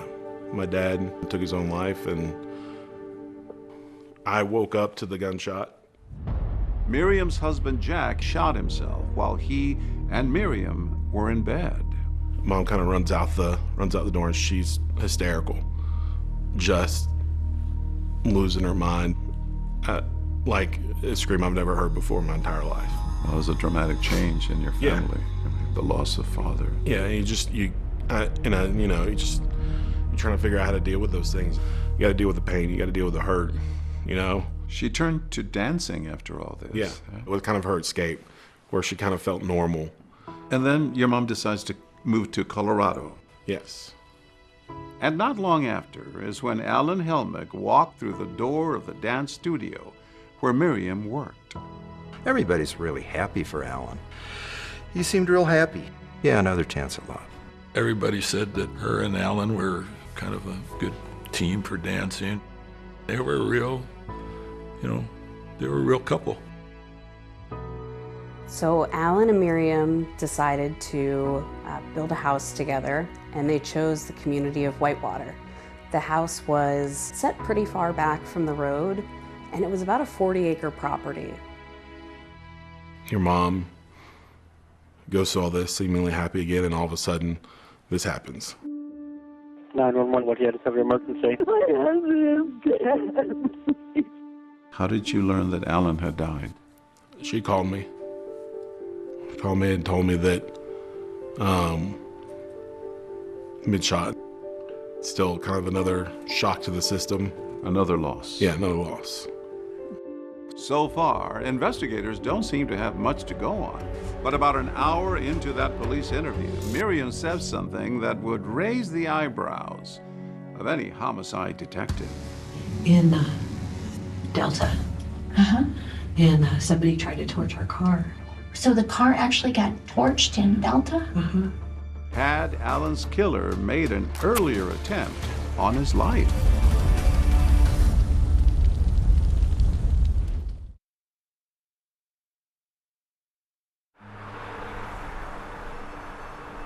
After Alan Helmick is found murdered in his Whitewater, Colorado home, his wife Miriam is interviewed by investigators.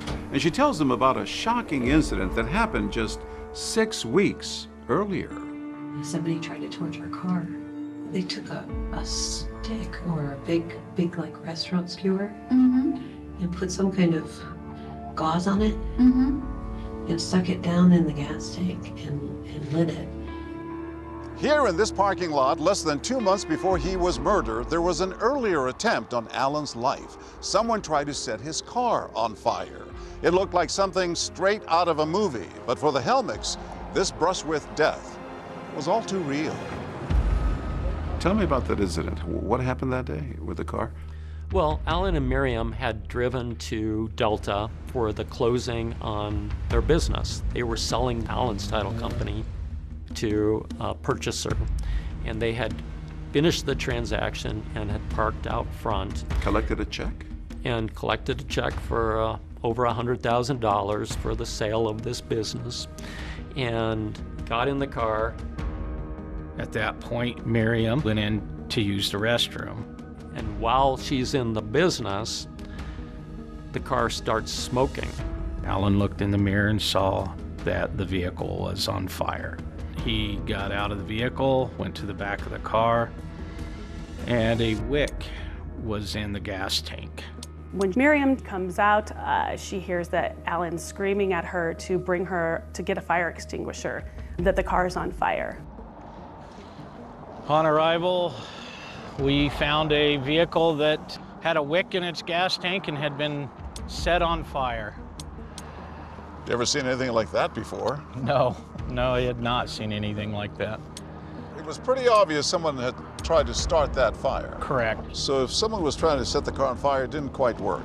Correct. The fumes did not ignite, fortunately. Were they able to glean anything else from the crime scene? No security cameras from the surrounding businesses, no video footage whatsoever of what had transpired. The police both questioned Miriam and Alan after the car incident. You have no idea who would do this to you or Alan? No, not at all. I mean, it's just weird. I don't know. We've been hashing it over last night. We can't figure it out. Alan didn't have a lot of enemies, and so who would want to kill Alan in that kind of way by blowing up his car? That was a real mystery. Do you know anyone that would have a problem with you? I do not. Over the years, active as I was in business in this area, there's going to be some unhappy people because I turn people down on loans from time to time. But I think I was well respected in the savings and loan industry. There are two people that have had a problem with it. Okay, who are those two people? Alan mentions two bankers with whom he had prior dealings, but quickly downplays their potential involvement in the arson. I can't imagine them being vindictive because they're too much exposed. Right. They did stupid things, but they're not stupid people. Investigators will ultimately determine that those bankers are not involved, but they're exploring every avenue, even asking Alan if he thinks it's possible Miriam could have been responsible for the car fire. Oh, God. No, I don't think that. Not at all. That would be terrible. No, why would you do that? So during the interviews with officers, Alan and Miriam had mentioned that Miriam would not hurt Alan or harm him because Alan was worth more to her alive than if he were dead. What would she gain if you died yesterday? What he would get is a mess. She gets nothing that was created prior to the marriage. Alan was convinced that it wasn't Miriam, and if the investigators in Delta had any suspicions of Miriam being involved in this, Alan was the first to defend her and say she wouldn't do this. And besides, what reason would Miriam have for trying to kill Alan? He'd always gone out of his way to make her dreams come true with lavish gifts and gestures. His goal in life was to make me happy, and he took care of me. His favorite saying was, have fun like hell. So anytime he knew I was going shopping or he gave me money or anything like that, he would say, have fun like hell. Alan loved Miriam, and he was always happy to dote on her, buying her lavish gifts like her own dance studio and even a horse training business, always intent on making her lifelong dreams a reality.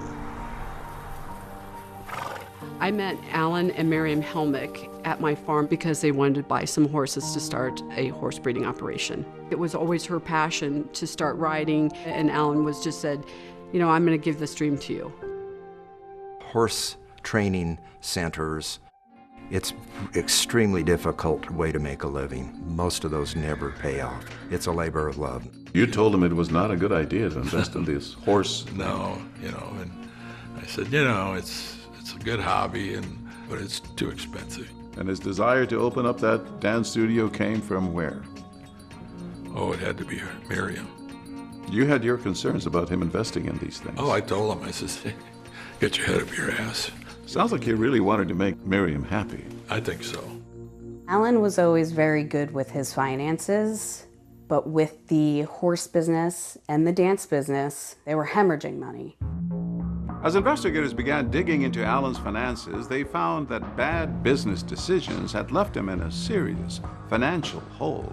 But were his money troubles enough of a reason for someone to want him dead? Or could the murder have been more personal? Does Alan Jr. know where you guys live now? Yes, he's been there. He's my wayward kid because he's sort of a bum. Investigators will soon learn about some long-standing Helmick family tension. He said if he shows up when he's not announced, you call the cops.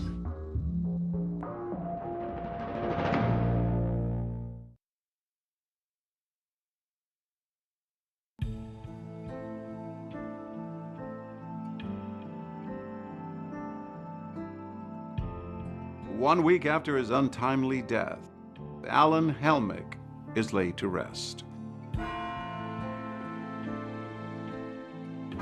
When we were at Alan's funeral, Miriam sat in a pew in the very front, of course. She was crying, looked real despondent. Alan's family, his daughters, were just heartbroken and devastated. Alan was a really good dad to those kids. He was like their rock, and hit them real hard. What's it like around here without him, I guess? Very quiet. I'm missing my right arm. I feel like I'm just missing my life. I don't know what to do. In the days after Alan Helmick's murder, investigators had diligently chased down leads and conducted interviews with people in his orbit, but they hadn't announced any suspects. There was, however, one thing they were pretty sure of. This was not a robbery gone wrong. What stood out to you? It was odd. You had property still in the house that was, you could assume, was of value that a normal burglar would take. Like what? Computers, phones, jewelry. The normal type of stuff you would expect somebody to steal. There were drawers pulled out evenly. There was a trash can knocked over. There were drawers that were open that wouldn't hold valuables anyway. And most of the drawers were open in the kitchen, right? Correct. In the kitchen, throughout the house. It just did not sit right. It did not feel right. It was looking staged. And Alan's autopsy confirmed that he probably had not walked in on anyone committing a burglary. There was no indication that Alan had tried to fight off his attacker. It was very clear that he was caught by surprise as he was shot right in the back of the head. Do you think Alan knew his attacker? I don't know. But there was someone in Alan's life that Miriam had told investigators he'd been wary of. At one point, Miriam starts pointing fingers at Alan's son, Alan Jr. What did she say about him? Miriam talked about how Alan and Alan Jr. never got along, and that there was some falling out between the two of them and some animosity. Tell me more about Alan Jr. He's had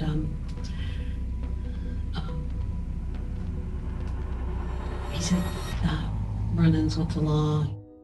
What was the relationship between Alan and Alan Jr. 3 to 4 months ago? Same. Same It's distance? been that way for many years. Okay, kind of Very steady distant. Okay. There's some real animosity there. Does Alan Jr. know where you guys live now? Yes, he's been there. And after that car fire 6 weeks earlier, Alan had also mentioned his strained relationship with his son to those investigators. He's my wayward kid because he's sort of a bum, and you can't fix that by just handing him money. Alan's personal issues with his son, coupled with the fact that he may have known his attacker, was enough for detectives to bring Alan Jr. in for an interview. Come on in and have a seat. And I, Right here? yes, that's All right. fine. He's the kind of guy that if he saw something that wasn't right, he would give you his 2 cents about it, and it would not be nice. It would be sharp. He just told it as it is. Yeah, it's sharp. Yeah, right out. Sure. My dad's like, you're out. You know, you're right. You're I like you because you're doing this. Alan Jr. goes on to say that his father had effectively cut him off financially. Your dad would give me a dime. Okay. Did you ask? No, I'm sure that I had back then, and then he repeated, you know, hey, this is something you need to learn to take care of yourself. When asked, Alan Jr. insists he would never hurt his father, and he had an alibi. He was working out of state at the time of the murder. Where were you Tuesday? Because everybody's been asked that question. And you know, I'm not an ignorant human being, right? And I would be offended if you didn't ask those questions. In fact, I would be angry with you if you didn't ask them in that way. Would have been working on the computers. I would have been at the hostel on my computer. In Seattle. Alan Jr. was cleared as a suspect. That's right. No evidence linking Alan Jr. to having anything to do with Alan's murder. So investigators are back to square one. That's right. There were no suspects. We didn't know if this person could come back. I never thought it would happen here or anything like that would ever happen here. It's just always quiet around here.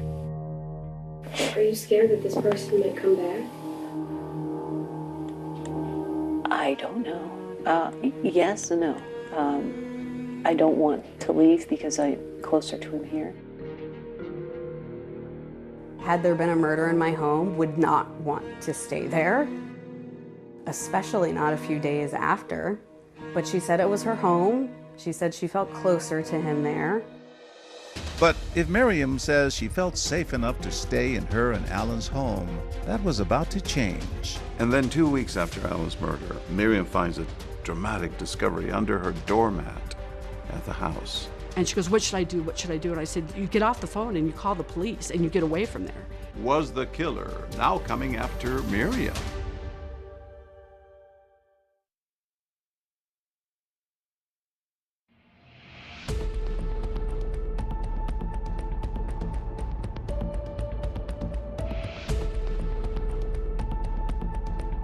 Miriam Helmick came home last Tuesday to find her husband Alan shot and killed. Her quiet Whitewater neighborhood was turned upside down. The baffling murder of businessman Alan Helmick had left a community desperate for answers. Detectives were taking a close look at everyone in Alan's life, even close friends like Ed Benson, who was brought in for an interview. I've known Alan, I don't know, a long time. So you're good friends, like it's... Well... Is it safe to say you're good friends, or...? We're friends, Okay. we're not, we're good friends. So, Strange interviews with the sheriff's department, the investigator. You know, you go in and we're friends, but yet we were treated as like suspects. did you guys ever have any bad blooded between you two or anything like that? Not from my standpoint, not at all, no. Any enemies that you know of without Alan telling you, or any, said rumors that, Alan's not a good guy or anything like that? Never. Okay. Never. And there was that mysterious car fire just weeks earlier. Everyone wondering, could the two incidents be linked? Take it all that they may be connected? A good possibility.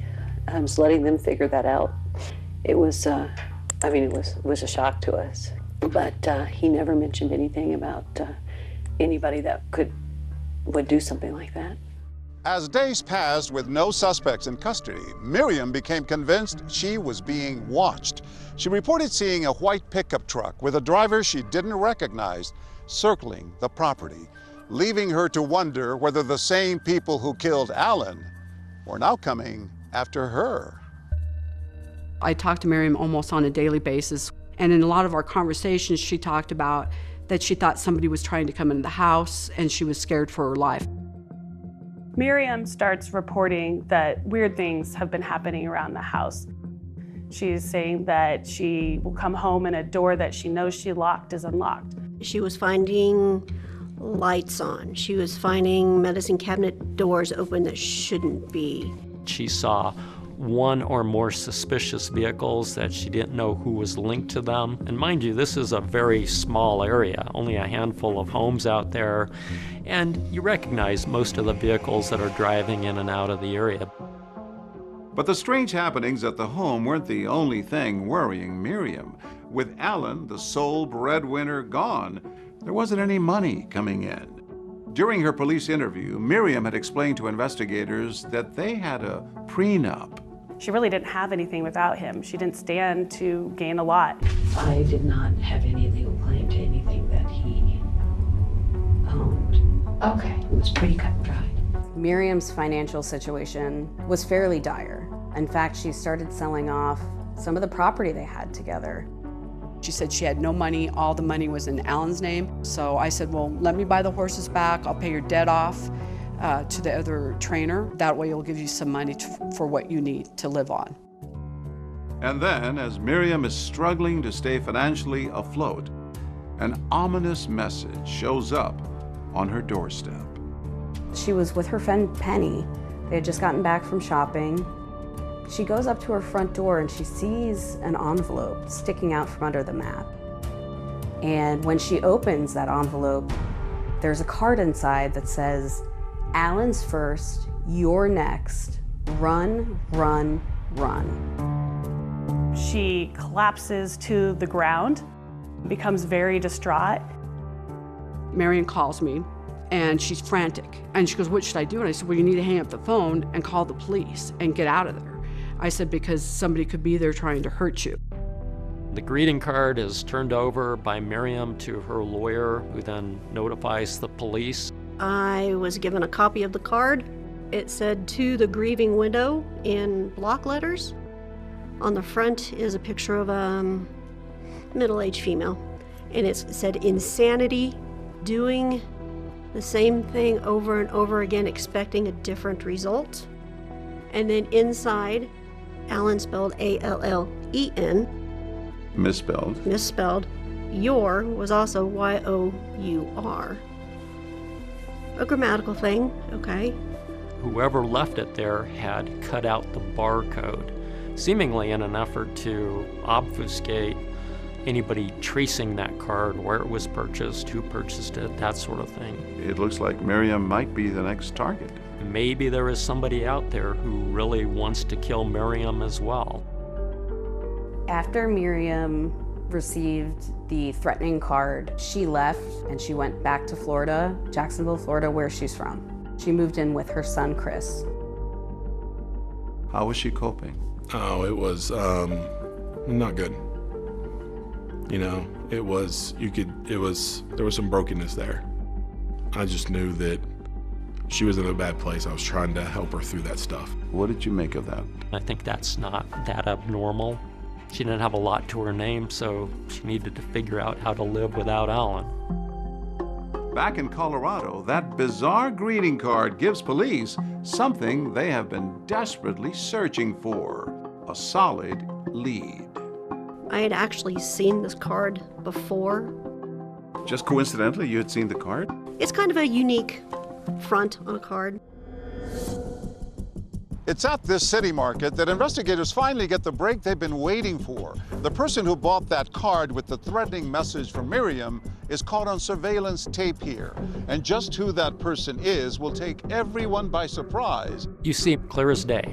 Then a bombshell discovery from decades earlier. The piece of evidence that was really the smoking gun, almost literally, was recovered from that lawn in Delta. What investigators find buried here will crack this case wide open.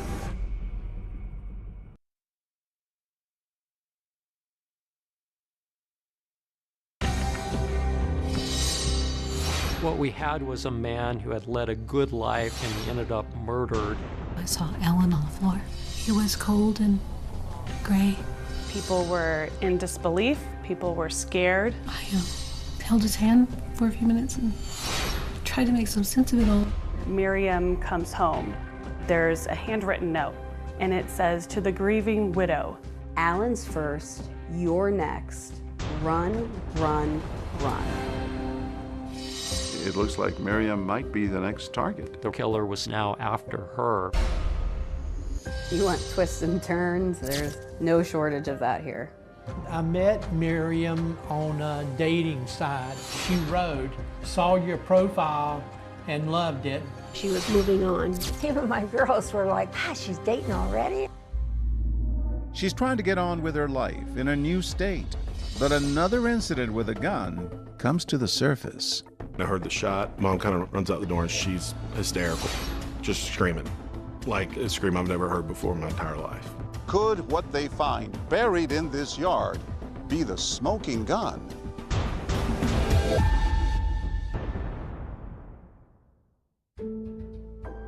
On June 10, 2008, 62-year-old respected businessman Allen Helmick was found dead in his home by his wife Miriam. When we arrived, Allen was on the floor in the kitchen. He had been shot in the head and we had a bullet casing next to his body. The place had been ransacked, but nothing seemed to have been taken. They realized fairly quickly that this was a staged attempt to hide what really happened. A tragic ending to what appeared to be a perfect second chance at love. Both Allen and Miriam were widows. She was his dance instructor for ballroom dancing lessons. I'm missing my right arm. I feel like I'm just missing my life. I don't know what to do. Miriam told police she'd been running errands all morning and provided receipts to back up her alibi. I went to Walmart. Okay. I needed to buy some shirts. Police were at a loss as to who would want this well-liked businessman dead. Alan had some enemies, but nobody was going to kill him. And as investigators began to dig deeper, the story took a frightening turn. Miriam comes home.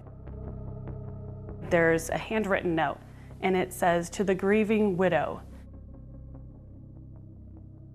Alan was first, you're next. Run, run, run." It looks like Miriam might be the next target. The real killer was now after her. After Miriam received the threatening card, she went back to Florida, where she's from.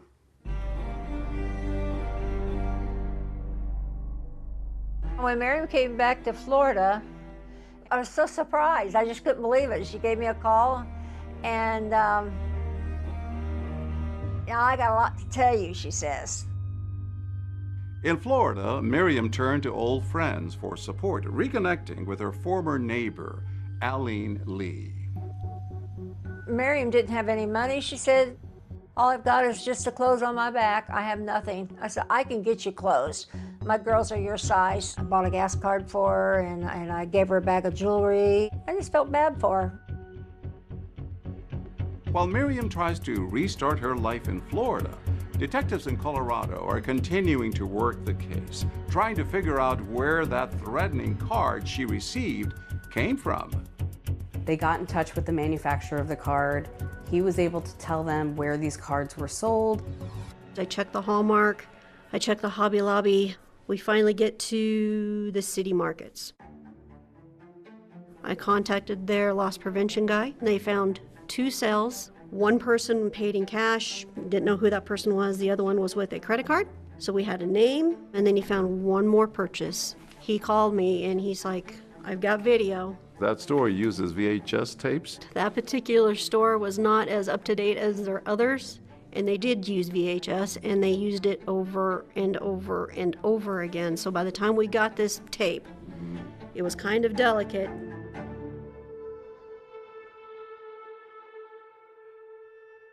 It was her. She was wearing the same style of shirt that she had walked in with her interview. It was just a different color combination. You see Miriam going first to the area where the cards are sold within the city market, and then to the cash register where she pays for it.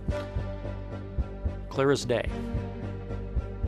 So now it appears that Miriam, the grieving widow, seemingly afraid for her own life, had actually sent that threatening card to herself. But when investigators confront her about this, she says she has an explanation. What Miriam told them is that she felt like the police weren't paying enough attention to the case. They weren't doing much. And so she wanted to kind of jog that with this card. That was probably not the best decision to be made. Not what I kind of would have done in the situation. She felt she needed to do this. She felt she needed to.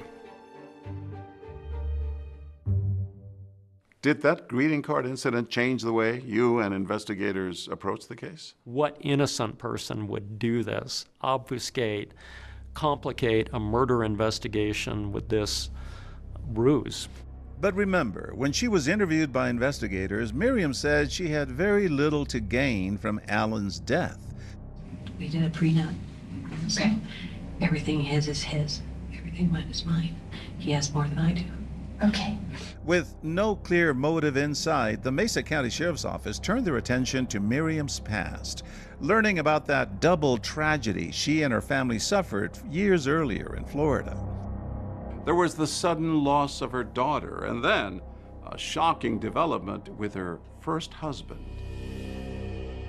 While Miriam and her first husband, Jack, were in bed, Jack shot himself in the head. Now you say, okay, she's had not one, but 2 husbands shot in the head. Was there a common thread? And they were both married to Miriam Helmick. Police ruled it a suicide. There were some strange circumstances, though. Things like he used his right hand to pull the trigger. Jack was a lefty. Investigators then start looking back at your father's death. Yes. I woke up to the gunshot. You were just down the hall. I was sleeping on the couch in the family room, and I heard the shot. Mom kind of runs out the door, and she's hysterical, just screaming. Like a scream I've never heard before in my entire life. There's certain things in life that can't be faked. Did you question her? No.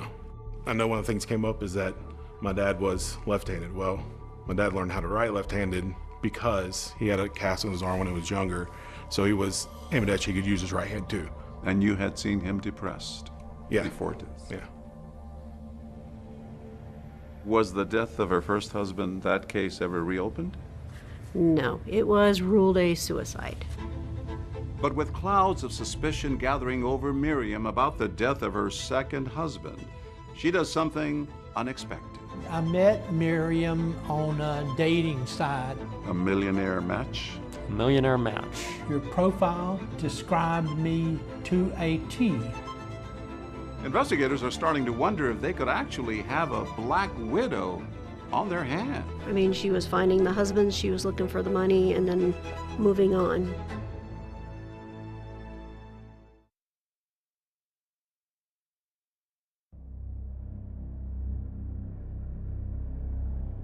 With suspicion now mounting that she may be the person who killed her husband, Alan, Miriam Helmick does something unexpected. She goes looking for love again. Miriam took me to this website for dating men that had a lot of money. I mean, we're talking about very rich. And she picked out this one guy from Orlando. Had a lot in common with her. He liked to dance, and he loved horses, and all this stuff. I met Miriam on a dating site. I owned a dance studio for about 6 or 7 years, and then I had a human resources company for about 20 years. I did very well for myself. Miriam had contacted me first. She wrote, "Saw your profile and loved it. I can dance, any dance, and I'm pretty good at it. Your profile requirement described me complete to a T." She says, "I'm gonna go down there." I said, "You're what?" I mean, this is just months after Alan had died. Even my girls were like, "God, she's dating already?" And I said, "No." We met at TGI Fridays. She was very talkative, very nice. We hit it off really good, actually. Miriam even opens up about the recent loss of her husband. Miriam had told me that her husband had died of some brain disease. She said that we both felt he was going to die soon anyway, and there was no big deal. We were just waiting for the time. She handled his death very well. I just thought to myself, okay, well, big deal. Miriam may have been trying to move on and put Alan's death behind her, but back in Colorado, investigators are taking a closer look at her, starting with her alibi from the day of Alan's murder. Went to Orchard Mesa Market. I went to Walmart. I think I have all the receipts in my pocket. She was able to pull out the receipts from her pocket of everywhere she had been that morning. Just didn't seem natural to us. To show up at the police interview with a pocket full of receipts, suspicious or just thorough? I would say very odd. That is not a normal thing. Is that really your first thought, to explain where you had gone in great detail and keeping the receipts? What did investigators make of her alibi? Well, they thought it was suspicious, didn't make a lot of sense to them. And investigators weren't the only ones with suspicions about Miriam. M-I-R-I-A-M, Helmick, Helmick. Remember that local reporter who sat down with her after Alan's murder? She couldn't shake the feeling that something was off with her story. Have you planned the funeral yet? Oh, it's tomorrow at 10. I start to get a weird feeling as she's talking. I wanted to get back into dressage and decided I should have a dressage horse, so he bought several. It was all about her. And these interviews are really supposed to be about the deceased. His goal in life was to make me happy. He never wanted me to worry about anything or have any problems or anything, and he took care of me, everything. As I was speaking with her, it went from feeling really bad for her to being suspicious. Are you scared that this person might come back? That was it. Yes and no. That's the look. I don't want to leave because I'm closer to him here. She started looking to the side. It's just like when you're talking to somebody and you know that they're lying because of nonverbal cues that they have. When I left that house, I've never scurried away from a place so quickly in my life. I was genuinely scared. And while Miriam is talking to the media, investigators are talking to those closest to Alan. You continue with the investigation. Actually, you interview Alan's children. Yes. Right after Alan passed, we were speaking to the daughters, and they had expressed concerns of an inability to get a hold of their dad. He's been completely out of character, drastically since January. It's odd for my dad. You've seen him change. You've seen him change his character. And maybe not so much see him change his character, but through her, I can't even get to him. He wasn't answering phone calls. He wasn't returning voicemails. Hi, Dad. It's Portia. I hate to bother you so much. I haven't been able to talk to you, so things are piling up. Hey, Miriam. This is Christy. I've been calling my dad for about a week, and I'm not hearing back. And every time I called, Miriam answered. Before then. His phone? Yeah. Okay. His cell phone. Which I thought was weird. He always answered his phone. It appeared that he was being distanced from them. I'm like, well, Dad, is your home phone hooked up? He's like, no. I'm like, well, how does anybody get a hold of you? Well, Miriam doesn't want anybody to bother me. And when they would call Miriam, there was excuses as to, oh, I'll have him call you back, or he's not around. She certainly, in the days leading up to his murder, was isolating him from his children. Alan's kids couldn't help but wonder why Miriam seemed to be keeping them from their father in the months leading up to his murder. Could it have been something to do with a sudden decline in his health? Father's never sick. My father's like an ox. And he was, every time I would talk to him, he was sick. And did he say what he was sick from? He didn't know. I don't think he had a clue. But he said he couldn't even stand up. He was so dizzy. The more investigators dig, the more troubling details they uncover, like a gun that seemed to have disappeared from Miriam and Alan's home. One of Alan's children said she specifically remembered seeing a .25 caliber pistol in his sock drawer. They couldn't find that gun after the murder. Police learn of a shooting incident that had happened outside this house decades before. Could what they find buried in this yard be the break they need?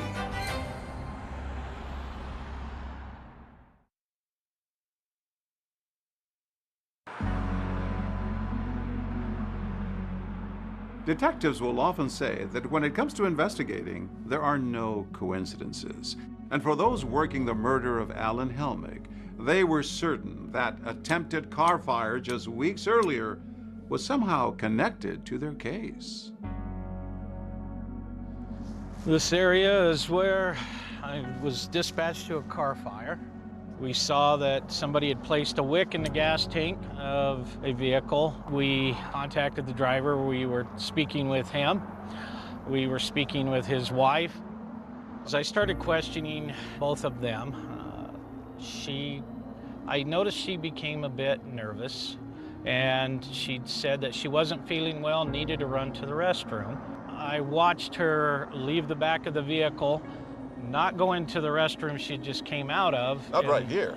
Not right here where she just went to the restroom. She actually went across 4 lanes of traffic, which... That's strange. Very strange. Did she ever come back? Not while I was on scene. She stayed over there? She stayed over there. When you were still here, you went into the ladies' room. We did. What did you find there?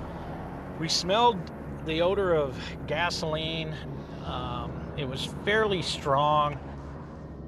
Since investigators learned that Miriam had been standing at the trunk right before Alan discovered the fire, they decided to bluff him, telling Alan there was surveillance video of the incident to see if he thought his wife could have been responsible. I watched the video. Is she on there? I'm asking you, what do you think? No, is she on there? I'm Did she asking light you it? what you think. No, but I could be wrong. We bluffed Alan, and he said he didn't believe it. And you didn't answer my question. You looked at the video. No. Nice little flick there. If you'd seen her on the video doing it, I would have been shocked. The crime scene reminded investigators of a movie scene. After all the dust had settled, our investigators started thinking about what had transpired in Delta. They thought, this sounds like the car explosion scene in No Country for Old Men, which had just come out in the last year, and it was a popular movie where the villain had created a distraction by lighting a magazine, sticking it into the gas inlet, and exploding the car. As police are looking into this, they discovered that the Helmicks had rented that movie about 4 days prior to the incident. Was this the smoking gun or smoking car? It definitely was part of the investigation. Miriam was not charged with the arson in Delta because of the roadblock put up when Alan demanded the investigation be closed. He did not want to pursue it if we were looking at Miriam, and that he would not cooperate with the investigation.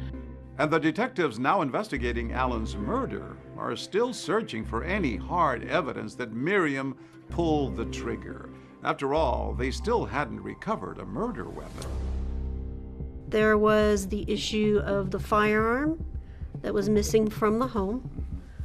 And in talking to the daughters, we knew that there should have been a .25 caliber Lorson in the house. Because people had seen that gun there before. Correct. As luck would have it, there was an old Helmick family story from decades earlier of Alan's first wife's stepfather firing that same gun into the ground during a domestic dispute back in 1989. Could this gun, now missing, be the murder weapon?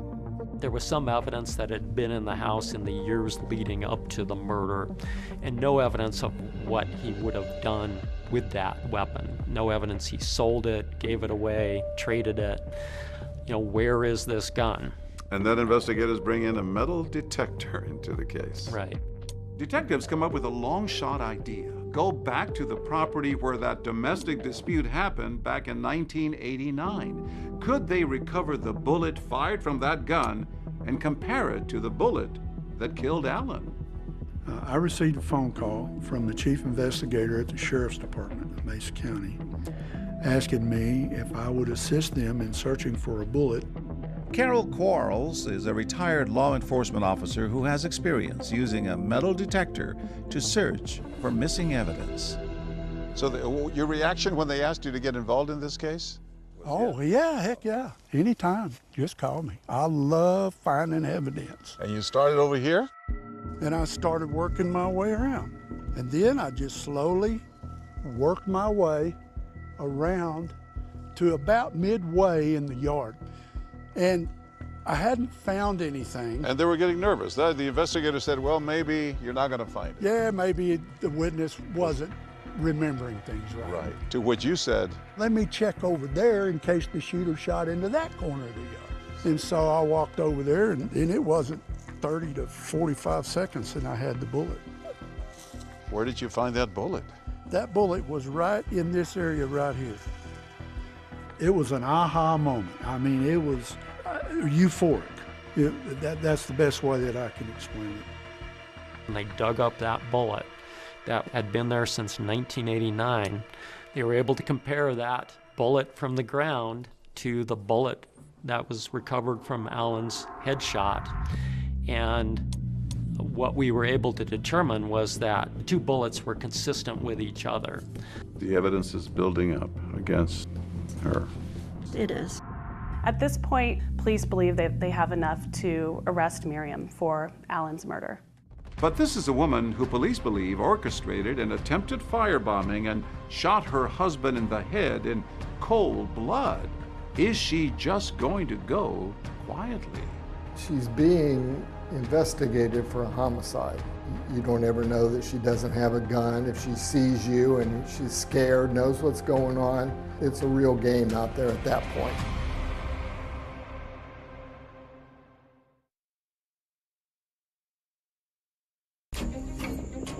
In the fall of 2008, just a few months after Alan Helmick's murder, Miriam was living in Jacksonville, Florida, attempting to move on with her life.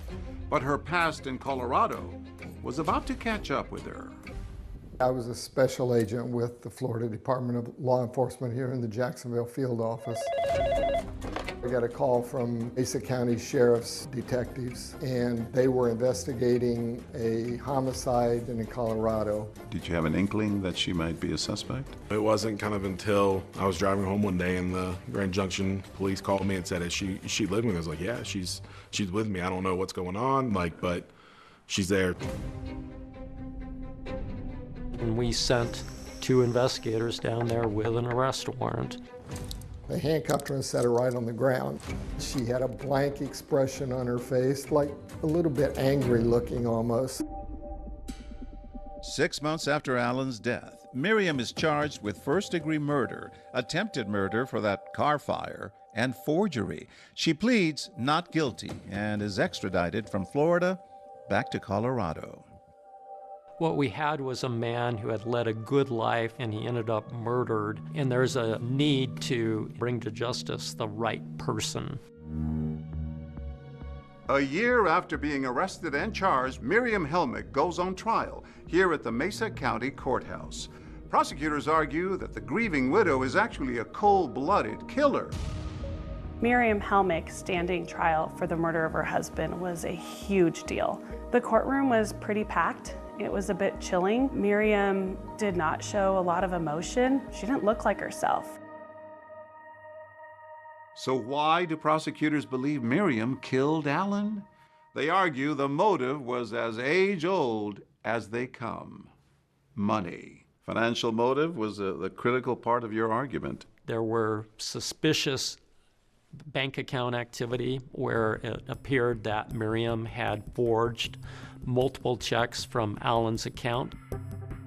All told, she had taken about $40,000 out of his account through writing those checks. But the defense pushed back, saying that Miriam had Alan's permission to write those checks, both as his wife and his secretary. Banks had been calling, trying to get a hold of Alan. He wasn't being available to his banker, something that had never happened before. Now there was an urgency. Right. In fact, the banker had reached out to one of Alan's daughters, and that was tension that was building. Prosecutors put Alan's daughter, Portia, on the stand to testify about the way Miriam seemed to be isolating her father in the months leading up to his murder.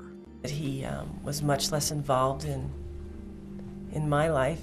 He was much more distant. Well, I called him, and when I didn't get to his phone, I called Miriam's phone. And when they would call Miriam, there was excuses as to, oh, I'll have him call you back, or he's not around. If Alan was discovering that she had been taking money from him without permission, that was a possible motive. How would he have reacted if he had found it? Everything would have been over. You had had our attorney on a hotline, and it would have been over.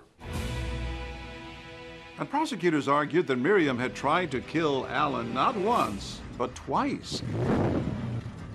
The first time in that failed attempt at blowing up his car. They called Miriam's horse breeder and friend, Jerry Yarborough to the stand.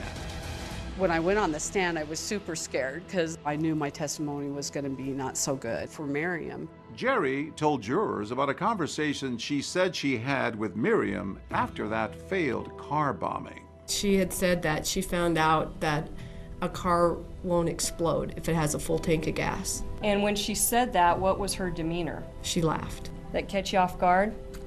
Pretty much. But the defense pointed out that if Miriam was after Alan's money, why would she try to blow up his car while he was holding that large cashier's check he had just received?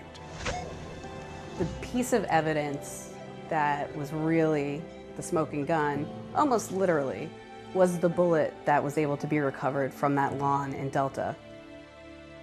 How pivotal was that in tying Miriam to the crime? That was a nice piece of evidence because we didn't actually find the gun, but we had a story about the gun, how it was seen in the home. Now we have a bullet that roughly matches the bullet that was recovered from Alan. But as Miriam's defense pointed out, roughly matched is not the same as a perfect match. Couldn't prove it beyond a reasonable doubt. Then the defense did something you don't often see at a murder trial. Defense calls Miriam Helmick to the stand. They called Miriam to testify in her own defense. Once you got inside, what did you see? I saw Alan on the floor. I dropped my bags and went to him. He was cold and gray. I held his hand for a few minutes and tried to make some sense of it all. Miriam stayed on that stand for 2 days, denying that she had anything to do with Alan's murder. When prosecutors got their chance to cross-examine her, they pressed her on the infamous run, run, run card that she admitted sending to herself. You were just acting at that time, weren't you? Yes, just briefly. You concocted a complete ruse to lead them on a wild goose chase away from you and towards some phantom killer out there, correct? If they'd actually had contacted me or listened, then maybe I wouldn't have been at that point. That was probably not the best decision to be made, but I think at that point she was probably broken, just emotionally and mentally broken. That video really did undermine Miriam's credibility. Showing her purchasing that card was very difficult for the defense to rebut. After 16 days of testimony, the jury gets the case. They come back with a verdict in 5 hours for a first-degree murder case. You just don't see that. 5 hours was very fast. The verdict, guilty on all counts. There was a little bit of a sigh of relief. You thought, good, she's gonna get what she has coming. She was sentenced to life without parole. I think that spoke volumes to all of the evidence, circumstantial or not, that was stacked up against her. But Miriam says the jury got it wrong, and she had a lot more to say when we spoke in her first interview since being convicted. Miriam, are you telling me that your husband Alan started the car fire himself? Why would he do that?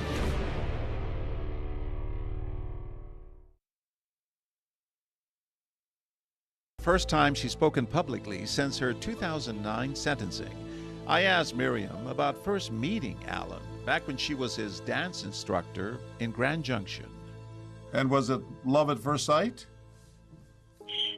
Well, not really, no, because I was there trying to work, and but he just never gave up. Let's just put it that way. He was very persistent. Yes, very. And eventually you fell in love with him. Yes.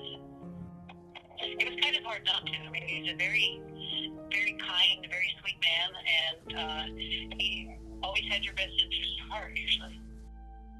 Alan's kids say that you were isolating him from them in the months prior to his death. Was that true? No. But he would get really pale during the day, and I would make him rest. And so I would take his phone away where he wouldn't ring so that he could get some rest. Because it seemed like they always called when he was trying to get a nap. Next message. Hey, this is Portia. I'm starting to get a complex here because you guys have never not picked up your phone. Our pathologist, Dr. Kurtzman, indicated there was evidence of advanced heart disease. So if he was not feeling well, it was probably attributable to the heart disease. Prosecutors say that you fraudulently had written about $40,000 in checks on Alan's money that he was about to find out, and that's why you killed him. He could look up online anytime and see what was coming out of his bank account. Nobody stopped him from doing that. So anything that was written with his approval. Did you steal any money from Alan? No, I didn't take anything from him because everything that was put into the bank went into his bank account. None of it came to me. Did you have anything to do with starting that car fire? No, I didn't have any inclination to do it. But I almost believe that he started his own car fire. You mean to tell me that Alan started the car fire himself? Why would he try to do that and possibly hurt himself? Well, I don't think he thought about hurting himself. And it took me a while to wrap my head around that he would possibly do anything like that. Miriam says Alan may have tried to set the car fire for the insurance money. I started to wonder if he just, because as soon as he got his car home, he applied for the insurance on it. It's a claim that's hard to back up, but Alan was adamant with authorities that he did not believe Miriam would ever try to kill him. I had called Alan to advise him that I felt his current wife, Miriam, was trying to kill him. And Alan got upset with me and told me that Miriam would never do that to him. And at that point, he asked me to terminate the case. What about the gun that was missing from your home and Alan's home? I didn't know it was missing until this whole thing, so I have no idea how or where it went. It had an unusual family history, that gun. I know when I first met him, 2 years before that, I saw it that when we were moving, and I asked him to put it away because I don't like handguns. I just don't. I already had to deal with that kind of thing. It was very unnerving to me. That was the last time I saw it. Now, authorities also questioned your alibi, all the receipts that you had. It looked like you were trying so hard to create an alibi. Were you? It's not uncommon for anybody to pocket their receipts. I had cash and receipts, so they went in my pocket. Done that all my life. It makes sense to us that she shot him before she ran the errands. Then she runs all the errands and she creates an alibi for herself on purpose, intending to throw people off. Miriam, did you kill your husband, Alan? I did not. Do you think you'll get out of prison someday? I do, eventually, because I know that I'm going to keep digging, and I know that we're going to be able to put this together. What do you think will prove your innocence now? The fact that I had no GSR on me, I had no blood spray on me.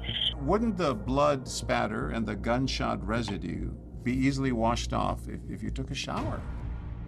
Well, you know, that's funny because when I went to the police station that afternoon, you could tell I hadn't taken a shower. There was even some dirt under my fingernails, pretty much from doing the barn that morning and helping him shovel out stalls. So you had not washed anything off? No, I hadn't changed clothes, nothing. Miriam has filed numerous appeals with the courts. They've all been rejected, but she vows to keep on fighting. It won't be over for anybody till it's over for me, and I do have hope. I know that I've been killing. Now that I'm on this path, I'm not going to lay down and die with it. I'm sorry, it's just not in my nature to do that. How often do you think about him? I think about him all the time. He was funny and would say things that I remember. His biggest saying was, "It's only business. Treat it that way." You know, he was fun to be around. After the trial, did you see your mom again? I have not seen her since the trial. After so long, what did Miriam finally have to say to her son?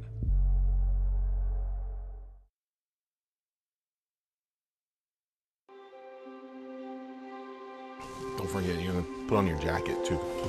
We're not used to the 30-degree weather that's awaiting us. No, we're from Florida. Maybe different. This past November, Chris Giles and his wife Kelly flew to Colorado for a much-anticipated visit to see his mom, Miriam, in prison. So she's in the Dimmins Women's Correctional Facility. So it'll be the first time in probably about 15 years that I've seen her. I have not seen her since the trial. Why not? I think for one, I didn't want to have to just see her that way. See her kind of broken and see her in that situation. I was also kind of mad. I was mad that all this had kind of happened. Over the years, one by one, Chris lost his entire family to different forms of tragedy.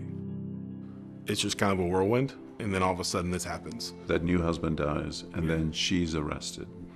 Yeah. You're trying to figure out how to deal with those things, and you kind of got to deal with the pain, you got to deal with the hurt. It's rock and roll.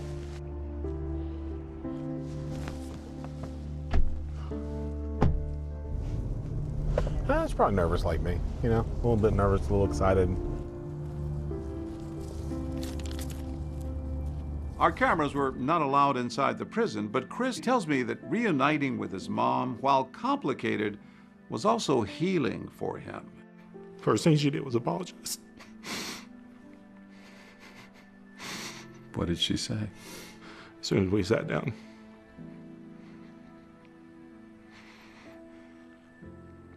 She said, I'm sorry for everything I put you through. She said, I'm sorry that we had to go through this. But still, once we got to the Alan part, she was firm in that she was innocent of all that stuff. And so we just hashed out kind of what had happened. Do you believe your mother had anything to do with Alan's murder? I do not. With your father? I do not, no. Seeing your mom was a big step for you after all these years. Forgiveness is a big thing, you know. It's huge when you can work through that and go, I don't have to forget about it, but I can choose to forgive you for it. But when it comes to Alan's family and friends, there are some things that they say they would rather forget. I try not to think about the murder. I more like to think about the fun times that we had with Alan. That's those are good memories. What do you think Alan would have wanted people to remember about him? He was a lot of fun. He's the kind of guy you could, meet and have a drink with and have a good laugh. He treated everybody with fairness and respect and gave a lot of love to those around him. Nobody wanted to hurt him except for his own wife. She ended up taking this man's life. Oh, I mean, a good man was killed. I don't know whether justice is served or not. She's in jail and apparently she's never going to get out, but he's still dead. You can't bring him back. I think his legacy is that he was tried and true in the community. He did what he said he was going to do. Alan was truly loved by everyone that knew him.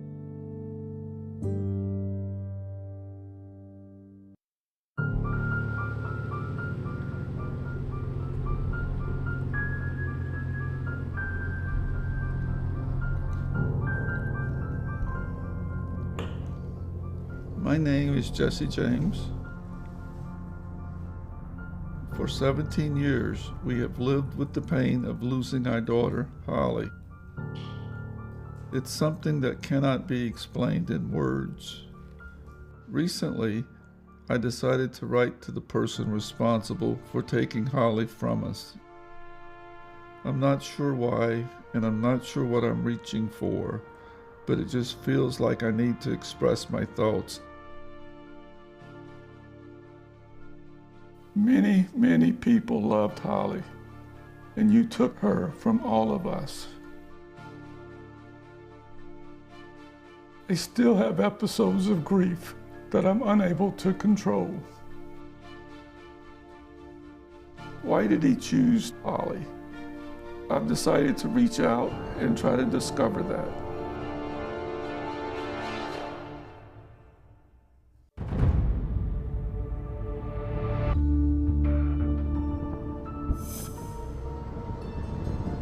So right now, I'm on my way to Fort Bragg, North Carolina. It's one of the largest military bases in the world.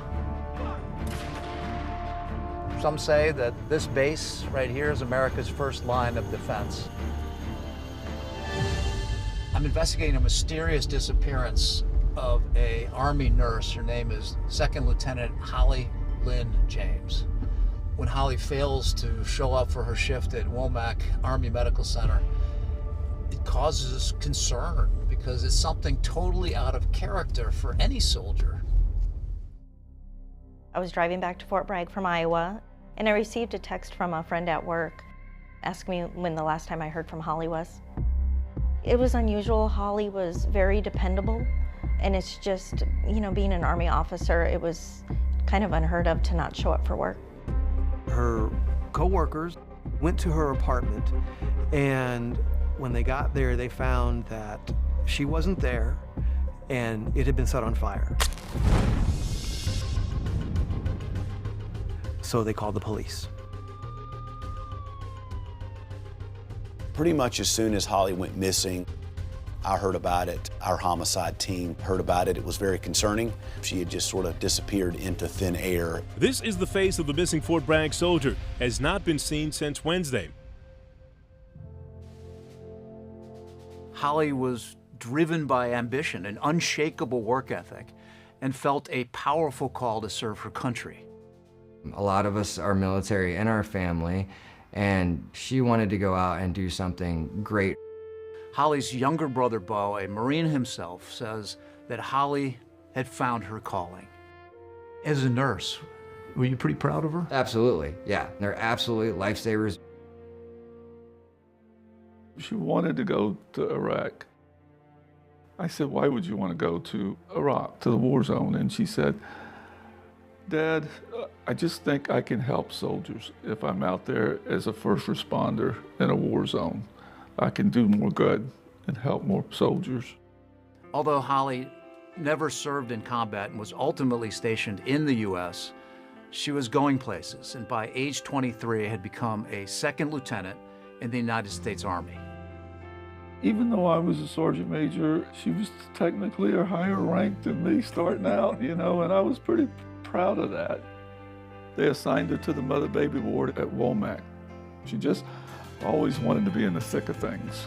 She was a floor nurse. She loved helping people all the time, and she really loved children. Actually, at the time, Holly was raising a couple of children on her own, born from a relationship with her ex-boyfriend from her hometown of Dubuque, Iowa. Then in 2007, she met this 22-year-old Marine, Corporal John Y. Monk, a combat engineer who was stationed along with her brother Bo at Marine Corps Base Camp Lejeune. Colonel Kirk Cordova was John Y. Monk's commanding officer. He's a non-commissioned officer working towards being a sergeant and probably one of the best ranks in the Marine Corps. So he was very proficient, I can tell you that. We deployed together. A lot of times we were looking for explosives or blowing things up. He was very good at our robots that we used for looking for explosives or setting them. I was embedded in the war zone with the Marines in the invasion of Iraq in 2003. The level of danger was similar to what they experienced. Marines continue to bring their heavy armor north. And you realize just how intense their jobs really are. Why did you decide you wanted to introduce him to your sister, Holly? Everything he said just seemed so funny. And I thought Holly deserved some humor in her life too. She outranked him. She was an officer and he was a enlisted man, lower enlisted man. The couple eventually married and shared an apartment together in Fayetteville, just outside the gates of Fort Bragg. Wymonk lived 2 hours away at Camp Lejeune, but would visit on weekends. Holly and John seemed happy. It seemed like a good match. Being a dual military couple, it's just that extra layer of complication. You're just apart quite a bit. During Wymonk's deployment, Holly bridged the distance with heartfelt video messages. I bought this camcorder just so I could talk to you. So I just wanted to tell you hi, and I love you, and I miss you. I'm very proud of you. There was a number of videos that she had made for him, you know, and they were sweet. I'm pretty excited. You'll be here in 2 months. She would talk about, you know, how much she loved him, how much she was looking forward to him coming back. I didn't talk to you, so I just wanted to send you a quick hi and let you know that everything's okay. Just being a sweet gal. Together, they were rising in the military ranks, newly married, full of hope, but everything would change on that terrible night Holly went missing. There is still no official word on the whereabouts and the fate of Army Lieutenant Holly Wymonk. Investigators speak with Wymonk, who says that he was hours away at Camp Lejeune and knew nothing about Holly's whereabouts. My wife got the call at home, and they said Holly was missing. Police and federal investigators are on the case. Crime scene tape surrounds the apartment complex. I began to see reports on the internet. The first report I saw was the police there, the military there, and they were towing her car away from the apartment complex. There was a lot of interest locally and nationally about what had happened to Holly. I had reporters on my doorstep, and they were asking if I knew anything about Holly, what could I tell them? I think that's when I realized it was bigger than what I was imagining.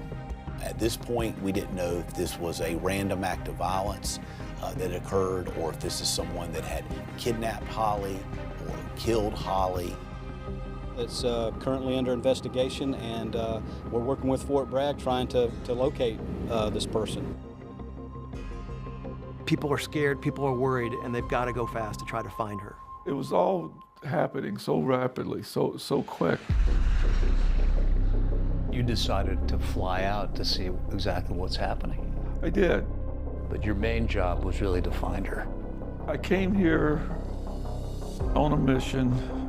I was scared to death because I was afraid of what I was going to find. And when investigators are given the all clear to enter Holly's apartment, there was a note that had survived the fire. This letter. What or who will they uncover?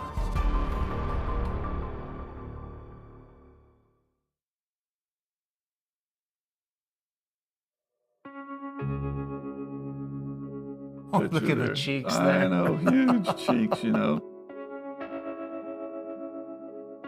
She's adorable. Really very cute, huh? She was a little daddy's girl. She loved working at that hospital. I had no doubt she was going to stay in the Army because she loved it that much. She found the job she loves. Yep, she did. She was up for the challenge. And from what I know, I think she did great. She worked really hard so she'd be able to get a good life and a good job to be able to raise us better. At the time of Holly's disappearance in July of 2008, her children, Harper, just 7, and 3-year-old Kendall, were far from the chaos, visiting their father back in Iowa. We were not there when our mom went missing. Authorities finally released the name and picture of Second Lieutenant Holly Wymonk, a nurse at Womack Army Medical Center. You decided to fly out to see exactly what's happening. I did. You know, my first thought was go to the media like I've seen other families do. Ask Holly to surface, or if somebody's got Holly, ask them to bring her back, you know. And then I thought I should do that from Fayetteville. I should do that from Fort Bragg. Because if she is around there, you know, I can say, here I am, right here, and you can come to see me. We're in constant contact with the family. What exactly did the investigators tell you? Well, that evening when I got here and I met with the chief of detectives, one of the first questions I said is my daughter dead? And he said, we can't say that. He said, because that hasn't been proven. But he said, I can tell you we have grave, grave concern. Once the flames were out, investigators combed through the charred remains of Holly's apartment, searching for anything the fire had not destroyed. For the second day in a row, state and federal agents scoured the young woman's burned apartment. The case would soon fall to Detective Jeff Locklear of the Fayetteville Police Department, the man tasked with uncovering what happened to Holly. What was your reaction when you learned that the woman that's missing was a soldier? My partner and I, we were surprised. At that time, you know, the whole city was kind of on edge. How far are we from her apartment? So as the crow flies, maybe a mile, not very far at all. All of that stuff was pretty centralized around the mall area of Fayetteville. Holly's apartment sits along this busy stretch of road just 5 miles outside the gates of Fort Bragg, where she worked as an Army nurse. And her apartment building was actually the first building that you come to on the right. Down here, 146. Yep, 146. Well, as soon as we got here, we could tell, you know, looking through the back window, that place had been burned. She, of course, was not in there. What's the first thing you saw when you walked in? Well, I think a better question would be what was the first thing that I smelled, and that was gasoline. And there was so much gasoline in the apartment poured on the floor and on the carpet that as my partner and I would walk, it would kind of gush up next to our shoe. So the fire department was really concerned about they said spark had light this whole place up. Why was it the building was not completely burnt to the ground? Anybody can strike a match, but you got to know, you got to have enough air. With this amount of gasoline that was poured in the apartment, they didn't have enough air. They should have left the door open to have vented it more, and we would have had a more complete fire. So this was an arson, but not a very talented arson. Exactly. So in 2008, I was a forensic technician dispatched via radio to respond out to an apartment fire at that time. I initially just started taking photographs around. There's a certain level of emotion that teeters on excitement and anxiousness because you're kind of afraid of what you might find. By the front door, investigators discovered Holly's purse, still holding her ID, credit cards, her keys, and phone. For the detectives, the abandoned belongings are a red flag. Typically, being a woman myself, if I were to go off somewhere, my purse and at least my personal belongings, credit cards, things of that nature would have come with me. As investigators push deeper into the apartment, the kitchen reveals its own disturbing clue. I noticed that there was a knife block sitting over on the counter, and several knives were missing from the knife block. We couldn't find any of those knives like in a drawer or maybe dirty in the sink. They were missing from that house altogether. We knew that could have been used as some sort of a weapon, so we certainly took note of that as well. The missing knives raised the grim possibility that Holly was stabbed. There were also signs of blood spatter in her bedroom, along with another disturbing piece of evidence. Probably one of the most alarming things about the master bedroom is, one, the carpet, the large amount of carpet that had been cut from around the door frame. It was almost, carved precisely to cut out a specific shape. All of the bedding had been removed to include the pillowcases. So that was a little out of the norm as well of a home that had been lived in where there was absolutely no bed linen on it at all. Then eagle-eyed detectives spot something easy to miss, a single bullet hole in the closet door. Something potentially could have occurred right in front of the closet. Amid the devastation, one piece of evidence survived, and it would become the investigation's biggest clue. I just happened to notice an odd scrap of paper in the middle of the hallway. Then once I uncrumpled the ball of paper, I notified Detective Locklear that there was a message on it. A note survived the fire. This letter. We just thought it might have just been some trash, some refuge, whatever, until we unraveled it. Can you read that? It says something to the effect of, she shot herself, and I tried to make it look like an accident. The note, scrawled in jagged handwriting and unsigned, hinted at Holly's fate, but raised more questions than answers. It wasn't consistent with what we were seeing, but obviously it was an important piece of evidence that we took note of. Was the note a confession or a calculated attempt to throw investigators off the trail? Even the smallest details are something that it may be insignificant now, but down the line it might be one of the most critical pieces of evidence that you have. When Holly's father arrives at the scene, the evidence looks grim, and yet he holds out hope. I believed Holly was alive. I said, I'm going to work to try to get her back here. And I'm going to do everything that I can do to try to get her back. The thought was that she still could be alive and that we could find her, but we knew this also could end very tragically. And with an active duty soldier missing, the U.S. Army search and rescue mission kicks into high gear.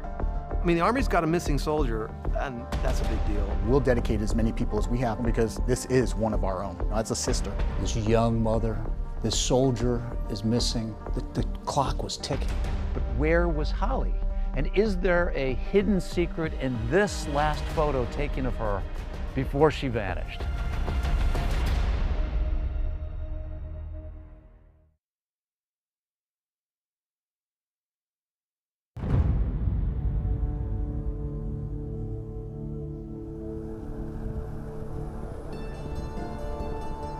We're now inside Fort Bragg, North Carolina, about 250 square miles, about 50,000 active duty soldiers.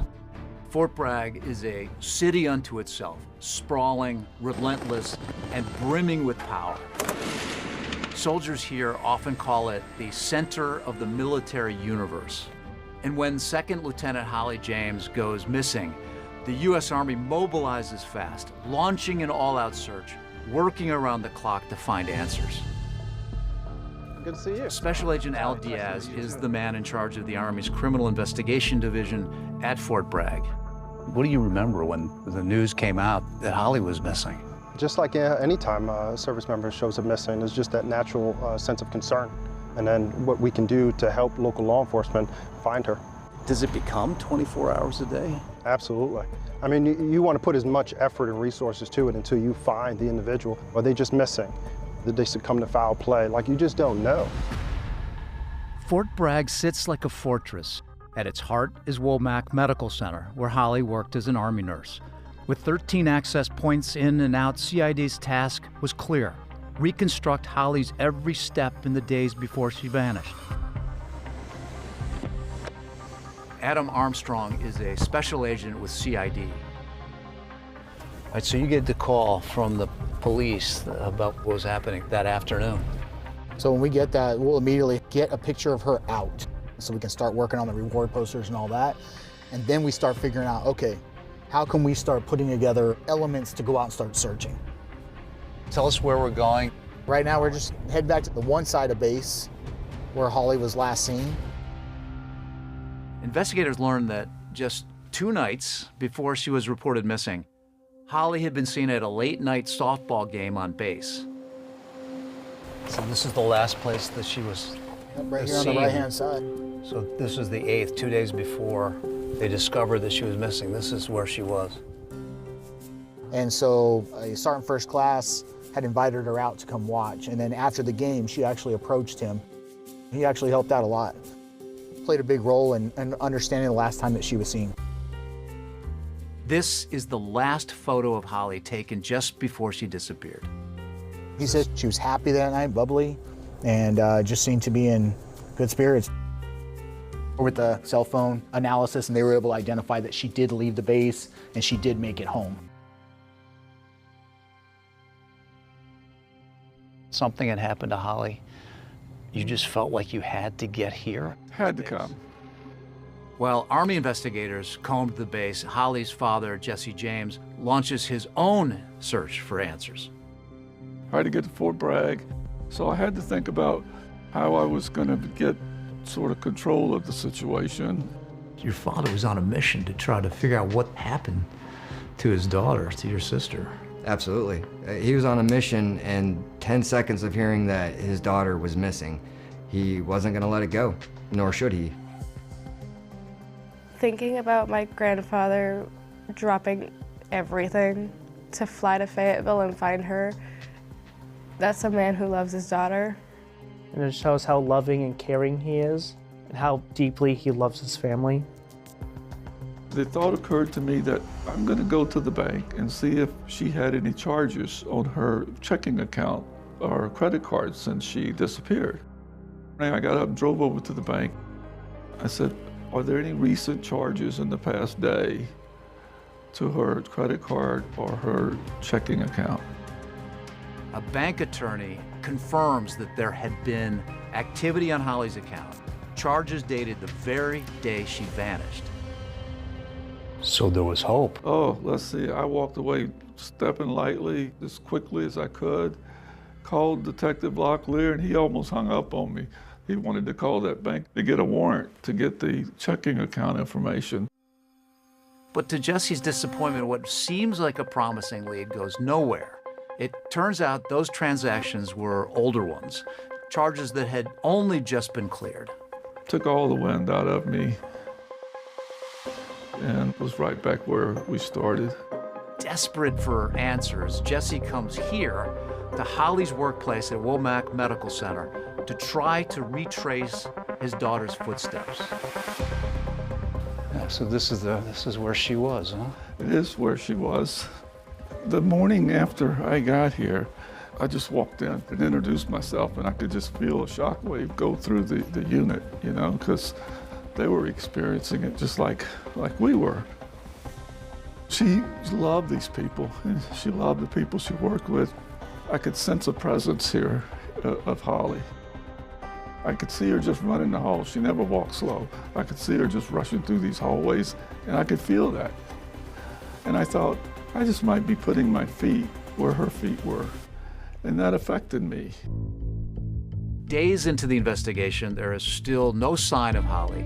But then an unexpected twist, a possible link to another female soldier who had also gone missing from Fort Bragg. These mysterious letters come into the Fayetteville Observer as well as the Fayetteville Police Department. CID said, look, we got a second female soldier that's missing and has possibly been harmed.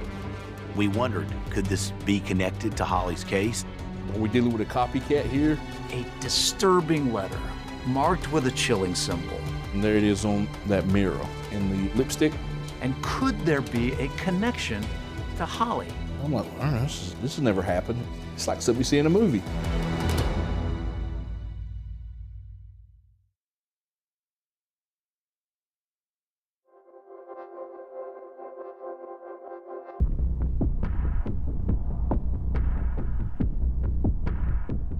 When I left the crime scene, I didn't think that we would find her alive.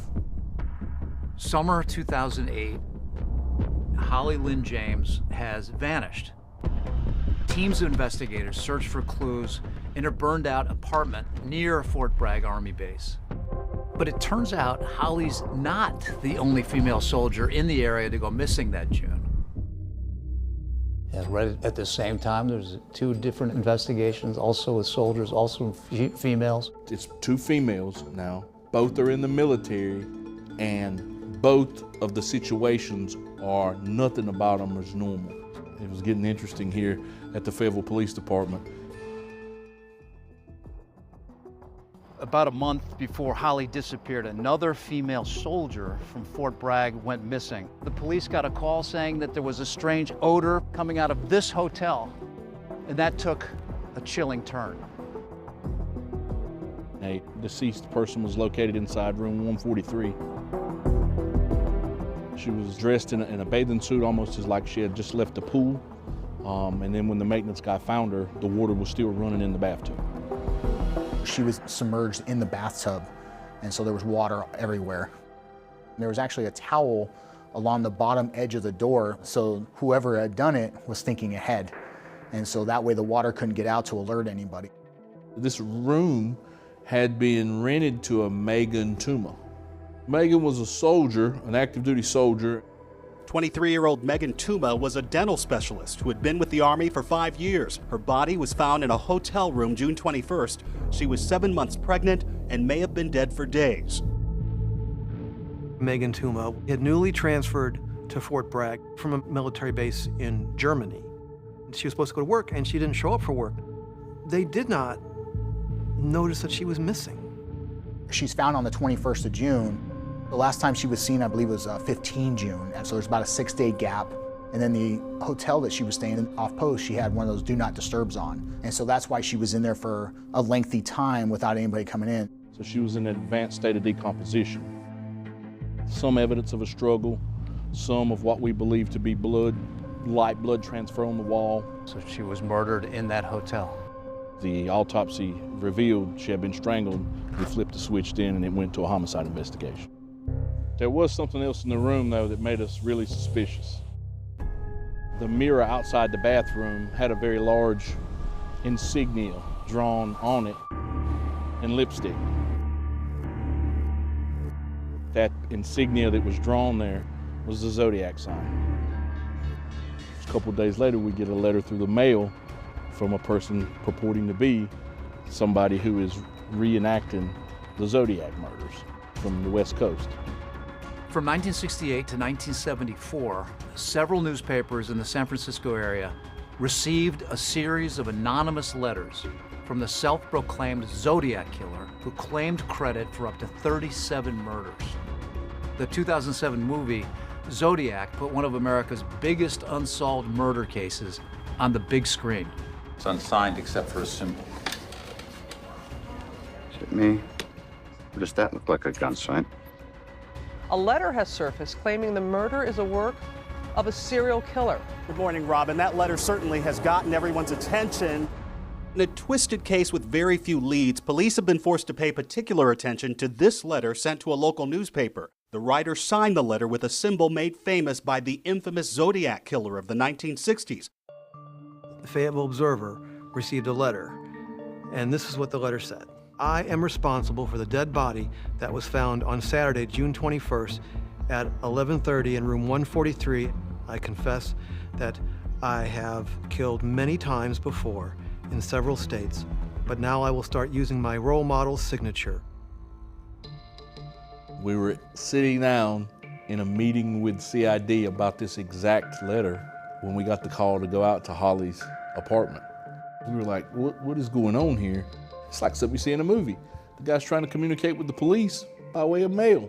And you're looking at the possibility this could be the same killer. Of course, the same symbol is on the bottom of this letter that was written on the mirror in the hotel room, in the lipstick. So are we dealing with a copycat here? We very much thought that it was a possibility these were connected. Was Holly this killer's next victim, which would have been just a couple of weeks after Megan Tuma's murder. So it was certainly of interest and of concern in the disappearance of Holly. The public is demanding answers.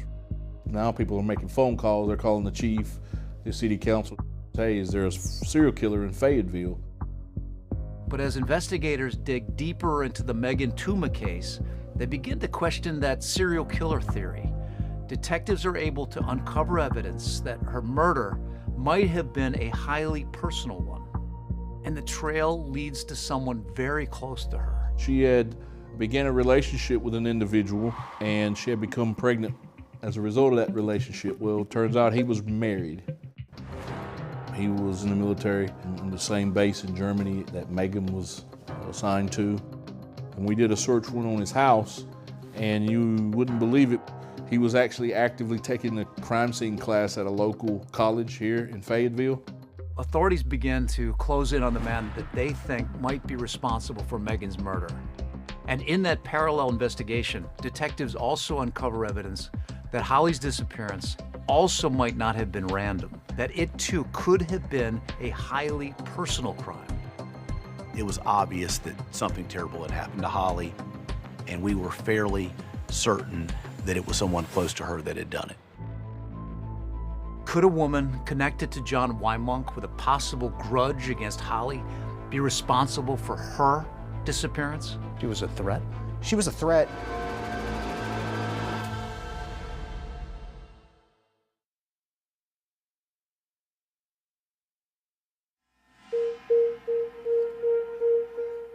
Two women stationed at Fort Bragg have met with tragedy. Fayetteville, North Carolina is a town on edge. I think it's horrible what happened. Stopped you in your tracks. The community was scared. It sort of put a lot of pressure on us as well. The public is wanting to know, what are we doing about it? But then a huge development in the Megan Tuma case, as Fayetteville police close in on the person they suspect is responsible for her murder. Police in North Carolina are expected to offer details today about the death of a pregnant Fort Bragg soldier. Who was it that was ultimately found to be the murderer in this case? The person that was responsible for taking Megan Tuma's life was Edgar Patino. He was the father of her child that she was carrying. And then the person claiming to have killed her had sent letters to the newspaper and to the police, claiming to be like the Zodiac killer. We were able to prove that the letters that were sent were typed at our suspect's house by a typewriter in our suspect's room. Edgar was also married at the time, and he had killed Megan Tuma because she was pregnant with a child, and yet he was still married and he wanted to remain with his wife. And he's the one that set that crime scene up. He's the one that drew that Zodiac sign on the mirror. Patino was playing games with the cops, trying to be too clever for his own good and lead them astray, and I don't think they ever really bought it. So at that point, we had ruled out that the killer of Megan Tuma was also the killer or person responsible for the disappearance of Holly. So now the race is on to find the culprit behind Holly's disappearance. A review of the evidence at the crime scene has investigators convinced that Holly knew her assailant. There was no evidence that there was an intruder who had forced their way into the home through the door, through a window, or something like that. We never thought that some stranger walking down Morganton Road just decided to peep through this girl's window and do all of this. We were fairly certain that the person that had done all these things knew her and that she knew that person. Did it seem to indicate that this may have been done by somebody who knew the details of that apartment? Holly either let that person in or that person made his way into the apartment by some other means, possibly by a key. Detectives believe that whoever was in Holly's apartment also tried to cover up evidence of what happened there.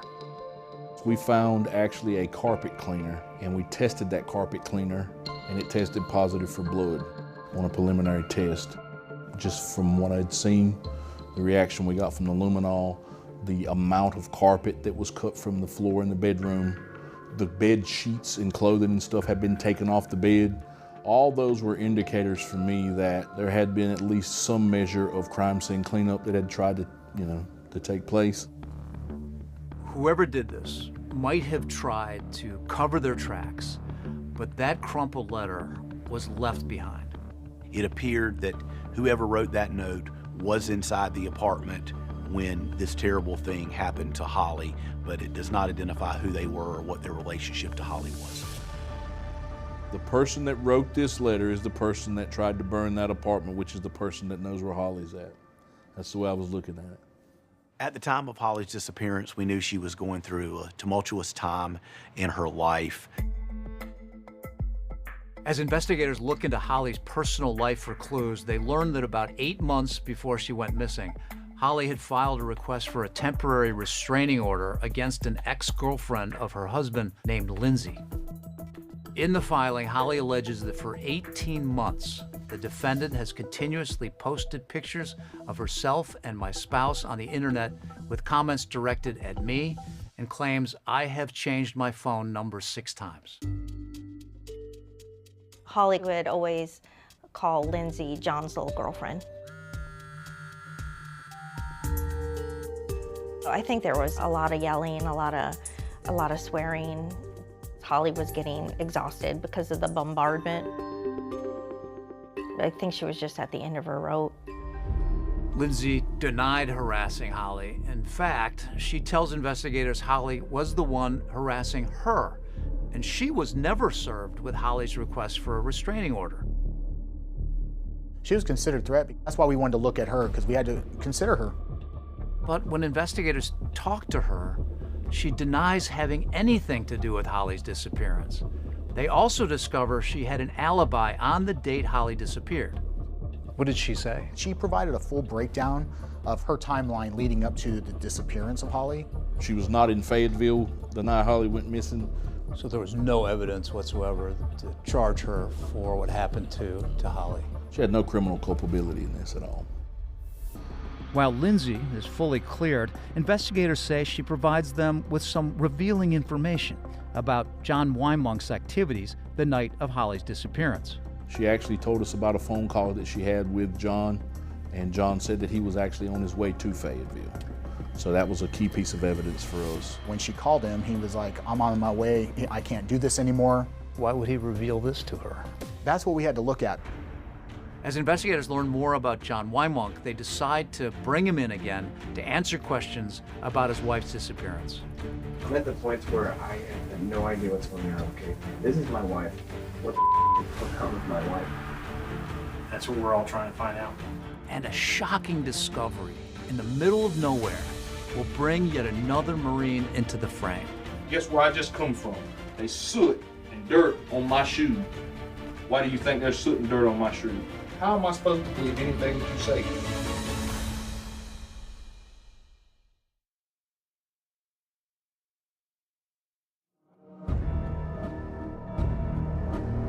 For God's sake, son, I need to find this woman. I got to do something for these kids. Let you know that everything's okay. I'll talk to you later, baby. Tell them it's a Chevy. It's a Chevy. This young mother, this soldier is missing. The clock was ticking. What's going on with my wife? You know what I mean? That's what we're all trying to find out. Here was a mysterious person running through the parking lot and getting into a black pickup truck. Today is the day of salvation. You better get on board right now. What he specifically said is, are y'all looking for a blonde girl? If you somehow committed a perfect murder and left no evidence, you could get away with it. Zach, what's the worst you've ever done? He said the worst thing I've ever done is kill somebody. He carved her name into a bullet and told her, this one's for you. It's come to Jesus time. Now you tell me the rest of it. Tell me the rest of it.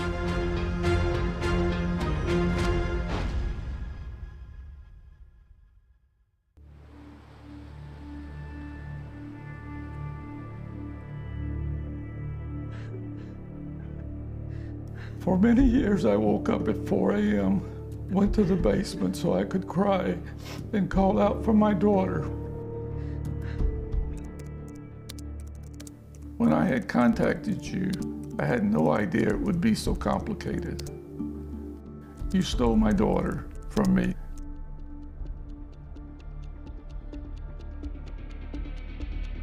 Holly was a second lieutenant nurse corps officer. She was assigned to Womack Army Medical Center at Fort Bragg. All of her patients loved her. Her coworkers loved her. That morning of the 10th of July, that was the first indication that something strange had happened. She didn't show up for work, and she wouldn't answer any of the calls from her friends. And for them, that was a big deal. Her co-workers there became concerned, so they went to her apartment and found that it had been set on fire. But what the scene did tell us was that something horrible had happened inside that apartment.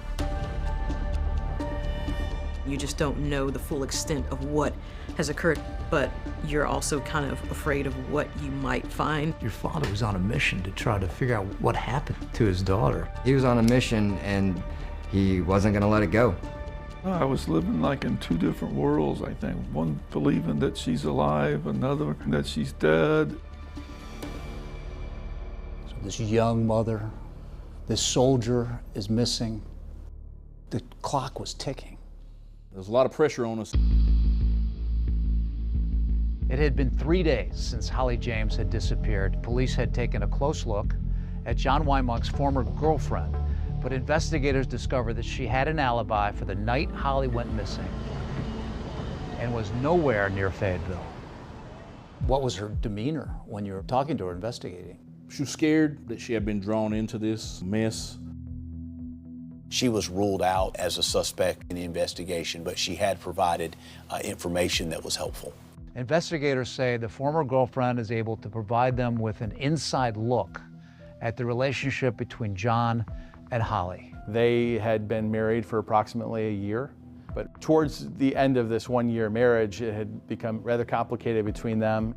Holly's brother, Bo, says the phone calls between John and Holly were becoming increasingly volatile. He would be on the phone and then he would be just screaming at her. You're watching him scream and you could hear your sister Holly reacting to that. What was she doing? Crying, telling him to stop. And I felt like, well, I need to say something, but at the same time I thought, well, this is a married couple. I thought about if somebody tried doing that to me, it might upset me. As investigators looked deeper into their relationship, they learned from friends close to Holly that John seemed insecure that he held a lower rank than his wife. I think it was something of a resentment that she was a woman and she outranked him. John Wymonk was a corporal? Yes. So his level of skills was pretty high end? I would say it was good. He's still honing his skills and still learning. Her being an officer, she outranked him, and he would always tell her, "You're not a real officer," things like that, just putting her down. We had a non-commissioned officer married to an Army second lieutenant. It just doesn't happen. That's the first time in my whole career that I had seen something like that. According to Holly's friends, it was clear that John's attitude and frequent yelling directed towards his wife and distance between their bases was putting a strain on the relationship. I didn't talk to you, so I just wanted to send you a quick hi and let you know that everything's okay. They lived 2.5 hours apart. Eventually their marriage became estranged. She had put up with the emotional abuse, and I think she finally realized that it wasn't going to get any better. And as investigators continued to dig, they begin to realize that the alleged abuse may have been more than emotional. We had done a number of interviews with her friends, some of the ladies that worked with her at Womack. First thing they told us was how violent John had been in the past. Armed with these insights into Holly and John's marriage, investigators head to Camp Lejeune to talk with him. This is where the Marines are. They have a lot of questions for Holly's husband, John Wymonk, about where he was and what he did that night. NCIS agent brought him in from the command, interviewed him just to try and figure out what was going on and what he knew about Holly's whereabouts. Hey, John, here's my guidebook. Hey, John. How you doing, sir? You sit this hot coffee down, buddy. How you doing? John, Jeff Locklear's from Fayetteville. He expressed that there were concerns for his wife, that he did not know where she was. I'm at the point where I have no idea what's going on, okay? This is my wife. Right, everybody knows that. And it's my apartment. What the is going on with my wife? You know what I mean? That's what we're all trying to find out, man. After a brief conversation, the agent conducting the interview noticed a smell of alcohol, and that Corporal Wymonk was likely intoxicated or under the influence of alcohol. I have been drinking. Okay. And I don't want the things that I say to be turned around. I don't want to talk with you now that I can smell the odor of alcohol. I don't want to talk to you about legal stuff while that's even a question in my mind. Let's handle all that tomorrow. So he's free to go. He's not in custody or whatever. So what did you learn in this investigation here? It gives me a chance to look him in his eye. It gives me a chance to smell him. There's a difference between regular sweating and stress sweat. You can smell that guy. Really? So you knew at that point? Yeah, he ain't telling me everything, right? In any type of case where we have a missing person, we have suspicious circumstances. I mean, the spouse is obviously a person of interest. NCIS will immediately look at them and trying to establish, are they related or are they unrelated? Either way. We continue to gather evidence, to interview people, really focus in on John's movements and whereabouts around July 9th. But as investigators focus their attention on John Wymonk, they are also conducting a canvass of Holly's apartment complex and get a tip that is about to pay off in a big way. Here was a mysterious person running through the parking lot and getting into a black pickup truck. It gave us something to go on. It was a turning point in the investigation.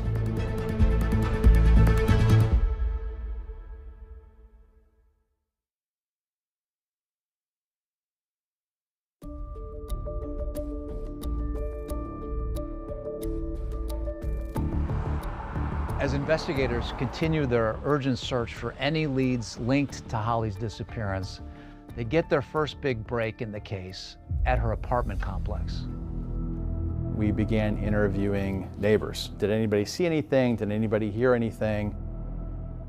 We interviewed one young lady, and she said that the night that apartment was burned, she was outside walking her dog.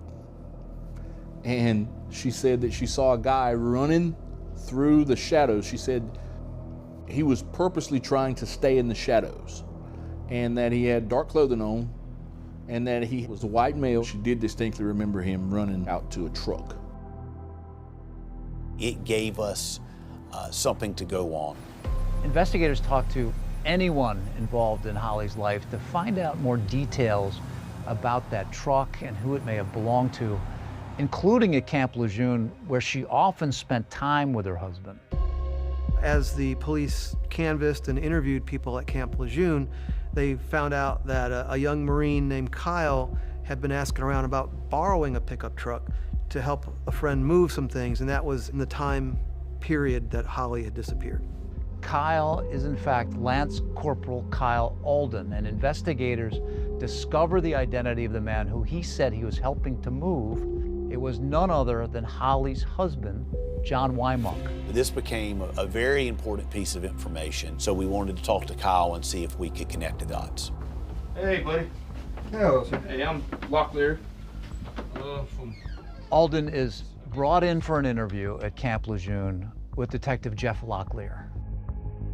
This apartment, we got a fire at an apartment. Yes, sir. Okay. Do you know who owns that apartment? Without me even getting into specifics, go ahead and tell me who owns the apartment in Fayetteville. Who used to live there? John Wymonk. John Wymonk. And you know John? Yes, sir. Okay. So you have all this evidence. You go to interview Alden, so you treat him like your buddy, to be somebody who you want to be nice to. Never had to raise my voice to him. We're cussing and yelling at him. Weren't accusing him of anything, just going through and stuff, and kind of set the stage for him to begin to let his guard down some. And you guys get to Fayetteville, and you went and picked up the stuff. We get to Fayetteville, walked to the back of the apartment building, grabbed the grill, left it over the railing, and put it in the truck. So you guys didn't go inside his old apartment? No, sir. Kyle Alden tells Locklear that he and Wymonk went to Holly's apartment but could not get inside. He then says that they left. He went back home to go sleep with his wife, but it turns out that Locklear had already spoken to Alden's wife. She says, I don't know what the heck's going on, okay? But not only that, but he's telling me to cover him, okay? He was lying about large elements of the story. This is true. At this point of the interview, Locklear decides to dramatically up the ante with Alden. For God's sake, son, I need to find this woman. I got to do something for these kids. Help me. Help me. Help me. Help you. That life raft's out there. I need for you to grab it, and I need for you to hold on to it. If you don't get it right now, okay, tomorrow is going to be too late.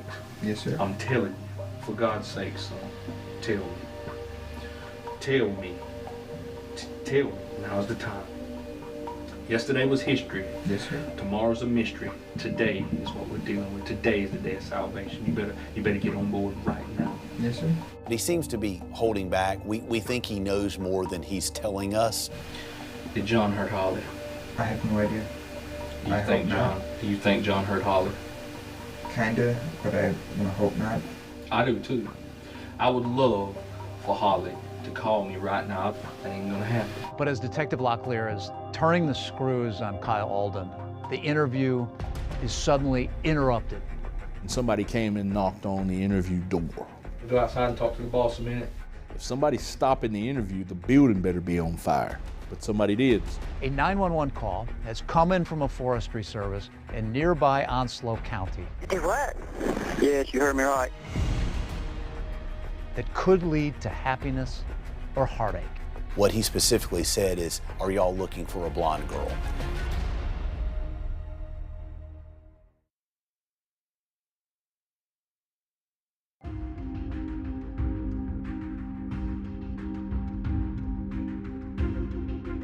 It had been 4 days since Lieutenant Holly James had vanished, and at this point, John Wymunk has emerged as the prime suspect in the disappearance of his wife, a fact not lost on his commanding officer, Colonel Kirk Cordova. The prime suspect was a Marine, and it was one of my Marines. And given the reputation that he had, did you think at that time that maybe he is somebody that could be guilty of this? Yes, given his nature and the fact that he's somewhat of a hothead and wanted to be in control all the time. As soon as I heard Wymunk was our prime suspect, I assigned somebody to him and make sure he didn't leave, didn't run, so we knew where he was at all times. While investigators methodically build their case against Wymunk, Jesse James decides to take a more direct approach, confronting him in person. What did he say exactly to you? And I drove out to Camp Lejeune, and he was with like 3 friends. I saw some arrogance, saw that he was drinking. I just leaned into him very, very close. And I said, John, if you somehow committed a perfect murder and left no evidence behind and no one but you knows it, there's a sliver of chance that you could get away with it. But I said, if one person knows, you're gonna die for the crime. What'd you read in his face? Fear. Fear that all the arrogance was gone. If I'd have had a gun that day, I would have killed him.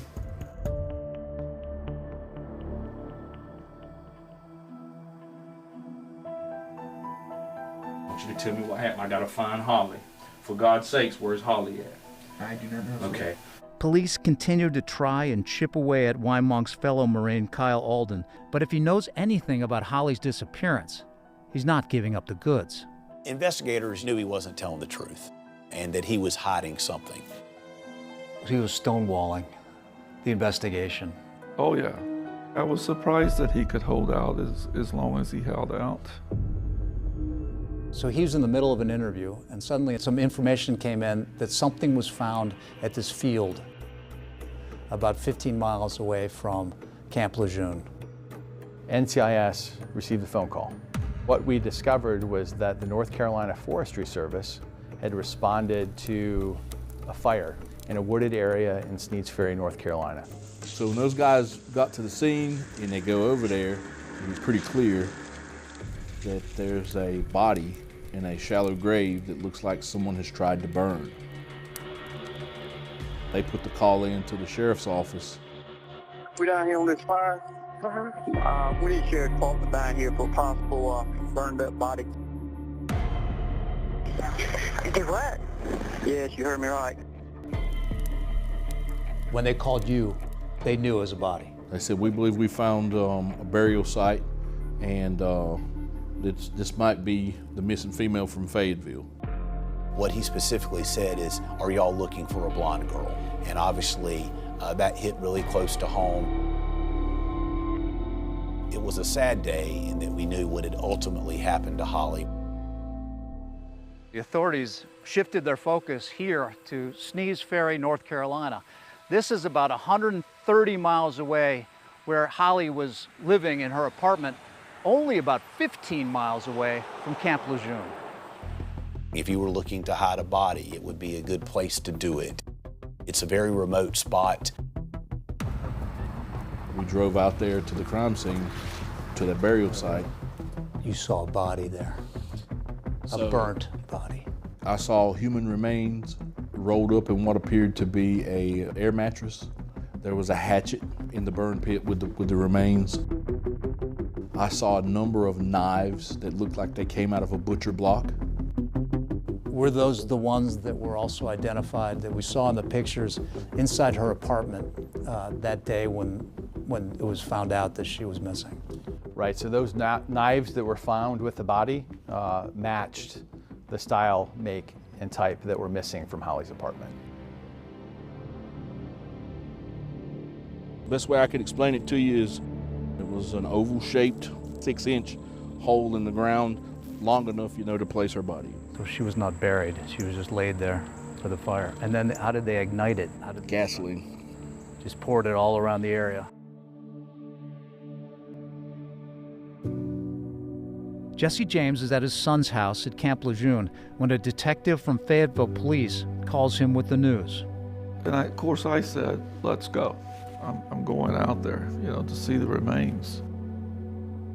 And he said, I don't think you should do that. I don't think you should come out there with us. And I said, well, I don't care really what you think at this point. I'm going out where my child's remains were found.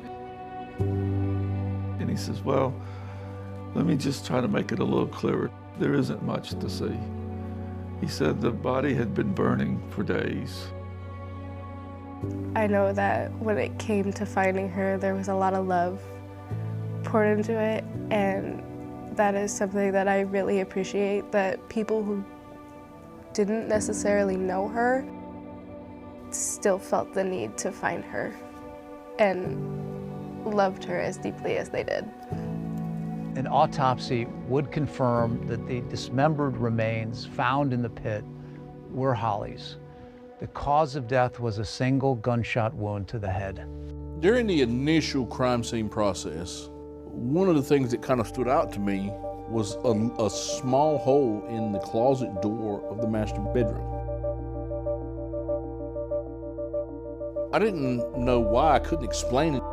Sure enough, as soon as we cut that door into, a piece of bullet fragment fell out. So my suspicions initially were correct, that it looks like she was laying down on the floor in the bedroom.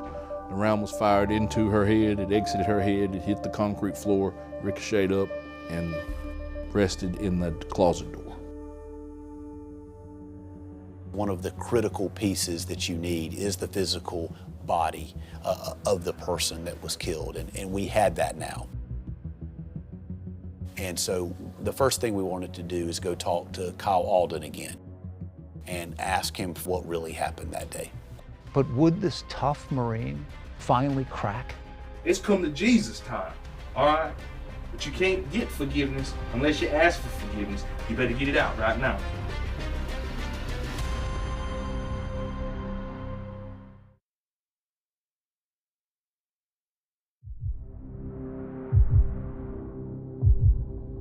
Investigators have finally discovered the remains of Holly Lynn James at a site deep in a pine forest. But Kyle Alden denies knowing anything about what became of her. Have you guys found her body yet? I'm gonna be honest with you, we will find her, all right? I promise you that. As the questioning continues, Detective Locklear decides to see if some psychological persuasion can get Alden to open up. And then I guess that's the whole crew. Photos tend to help get people in their feelings, and that's the reason I introduced some photos in the interview. So now you're showing him the pictures of these two adorable kids. Mm-hmm. He tried to not look at the photos. Every time I would catch him kind of leading off, not looking at the photos, I said, no, look at her and her kids. And that pressure really worked with him. Finally, Alden starts revealing details about the day of Holly's disappearance. He tells detectives that John Wymonk called to ask if he could borrow a truck. I told him I can make a couple phone calls and see if I can get a truck. He's like, okay, I'll meet you in Clinton.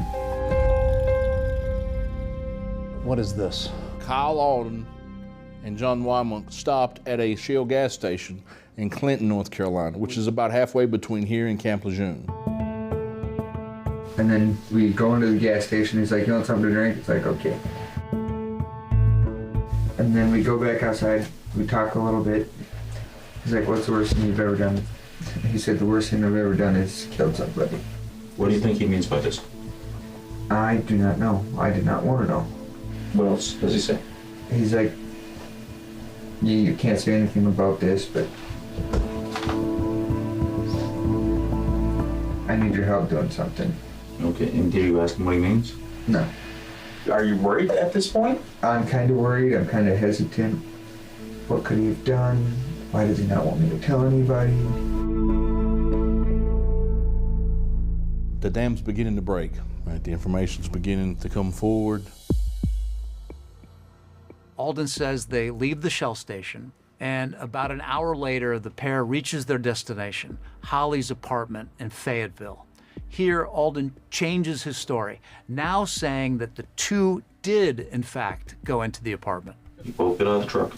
And then we walk down the sidewalk, back over to his apartment. Then I come into the master bedroom, and the carpet's torn out. I just don't think that he was prepared when he arrived at her apartment for what he saw. So you guys carried that stuff out to the other truck? Yes. What do you do next?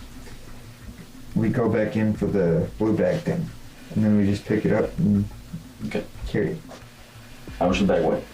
Probably about 150 pounds. What do you think was in the bag? Thought crossed my mind. It's like, the worst thing he's ever done is killed somebody. We're in his house. There was a blood spot on his wall. There's a blood spot on the bed. There's a blood spot on the floor. What the hell happened? Am I carrying out a body? He got really nervous talking about what he saw when he first arrived at the apartment.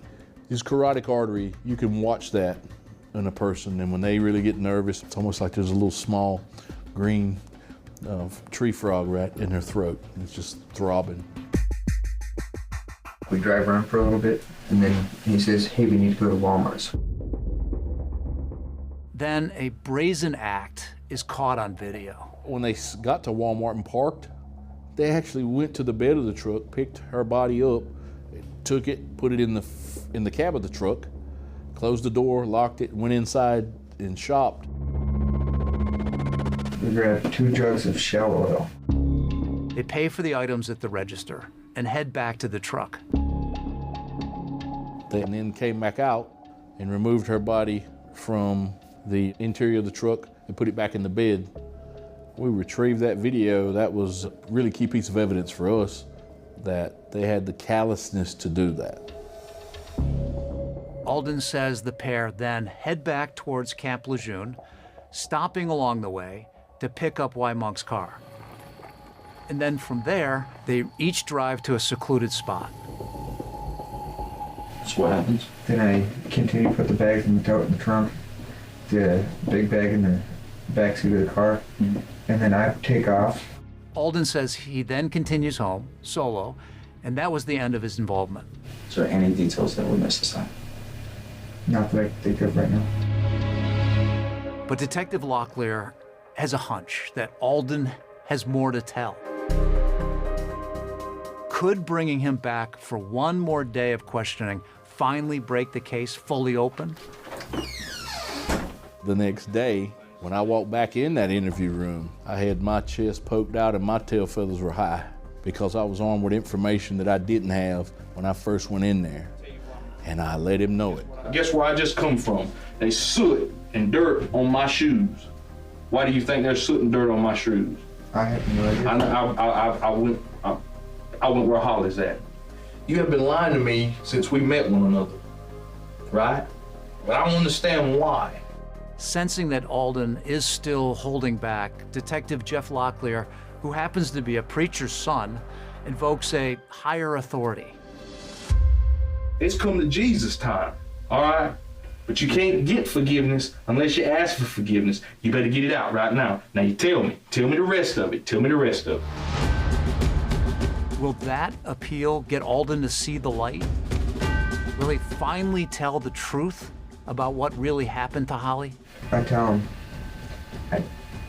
this stuff is scaring me. I don't know what to do.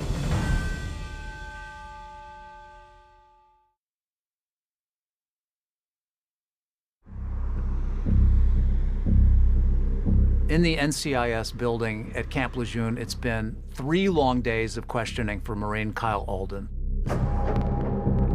And it's at this point he finally tells investigators what he claims to know about John Wymonk's involvement in the death of his wife, Holly.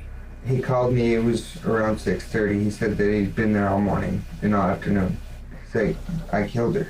I didn't ask him how he killed her. I just said why. You have to be careful in situations like this. He's telling me a story, and if I encourage him and it's not correct, you go down the wrong road here. Told me that she didn't die right away, so he had to hit her again. And I told him I don't want to hear that. But he still kept telling you, didn't he? Yes, sir. What did he say? He's like, the look in her eye, he'd never seen anything like it, the look in her eye. Kyle Alden then says he and John Wymonk are not yet done at the apartment. He told me he had to burn the apartment and he had to let it burn for a really long time because he wanted to try to get rid of all the evidence. They had devised a plan or made an agreement that they would drive her remains back to the area of Camp Lejeune and find somewhere at that point to bury the remains. Investigators say they choose a place familiar to Alden. Alden was living not far from here. How far away was he? As the crow flies, about a half a mile. The reason they picked this area was he was familiar with it because he had been back here doing some target shooting. That's how he even knew that this place existed. I had enough probable cause at that time to charge him with the arson and the conspiracy to commit the arson. That allowed me to arrest him, Alden, and arrest Wymonk and get my hands on him and get him back to Fayetteville. With both men in custody, the focus now switches back to John Wymonk and what possible motive could he have to kill his wife? Investigators believe the answer to that question lies in what they were told about John's alleged violent treatment of Holly. The first time we really talked about it is when her and John Wymonk got in the fight, and she showed up at my house. Her hair was a mess. She had scratches and claw marks all over her back. We came out a couple of weeks on vacation to visit Holly, a couple of weeks before she was murdered, and I met him again once there. I just really didn't have a sense that there was anything until she began talking about a divorce. Authorities come to learn that Holly filed for a protective order against John Wymonk in May, less than 2 months before she was killed, in which she alleged a chilling encounter with her husband. We discovered that there had been an incident in the prior months leading up to this where he had threatened suicide and also held a gun to her head. To her head? Correct. Threatening to kill her? Yes. The night that Holly left John at the apartment, she was kind of telling me everything that happened, that John had threatened her. He carved her name into a bullet and told her, "This one's for you." The fact that he was in the military and went as extreme as he did makes it so much worse because his main priority should have been protecting her. That was his main job, was to protect a mother and a wife, and he couldn't, and he wouldn't do that. After Holly did not show up for a court hearing on the protective order, the case was dismissed. You need anything to drink? Glass of water, sir. You want some water? Fair enough. Despite the growing amount of evidence against John Wymonk implicating him in Holly's murder, Wymonk still will not talk. Armed with the information that Kyle had given investigators, they gave John Wymonk an opportunity to come clean and tell what happened. He said he wasn't going to talk with them without an attorney present. Okay, stand up. Follow me out here. He was then charged with first-degree murder, second-degree arson, as well as conspiracy to commit second-degree arson. Corporal John Wymonk is accused of killing his wife, Second Lieutenant Holly Wymonk, a nurse stationed at Fort Bragg. My client is presumed to be innocent. We don't want this case tried in the media. We want it to be tried in a court of law. Taking a case to trial, there's always risk involved. In this case, we had very good information from Kyle, and the thought was that Kyle would testify at trial as to what happened, and then we would put all the circumstantial evidence together to point to the fact of what John Wymonk had done that night. While John Wymonk pleads not guilty to all charges in connection with the arson and his wife's death, Kyle Alden is now cooperating with authorities. He agrees to take Detective Locklear through the night of Holly's murder at the scene of the crime. It was very telling to bring him back to the spot. He had never been here before, right before that night. This is only the second time he had ever been here, and he could still remember where he parked. I parked right there besides the Chrysler. It was worth taking him back out there and having him tell it from the viewpoint of the guy that was there the night this happened. And from there, you guys went to... we went back out towards Jacksonville Smiths Ferry area. Did he give an indication of why it is that he did what he did, what Alden did? The only explanation that I'm aware of is that Wymunk, being another Marine, asked him for help, and he agreed. You're a Marine, would you do that? Absolutely not. After he confessed, Kyle Alden was charged, and he ultimately pleaded guilty. Kyle Alden was sentenced to approximately 5 years in prison. And at a hearing for John Wymunk, Holly's brother Bo sees the man he once called a friend, now accused of killing his sister. So we stood up when Wymunk came in, and he didn't even look. He didn't turn around. Ultimately, in 2010, John Wymunk pled guilty to first-degree murder. John Wymunk is sentenced to life in prison for arson, conspiracy to commit arson, and Holly's murder. The district attorney called me and he said, I have Wymunk here. His parents have convinced him to take a plea of life without parole. I said, you just take the plea and send him to prison, so that's what they did. Did you hope there was a death penalty? I personally wanted it, yeah. It's a different opinion than my dad's. With John Wymunk now behind bars,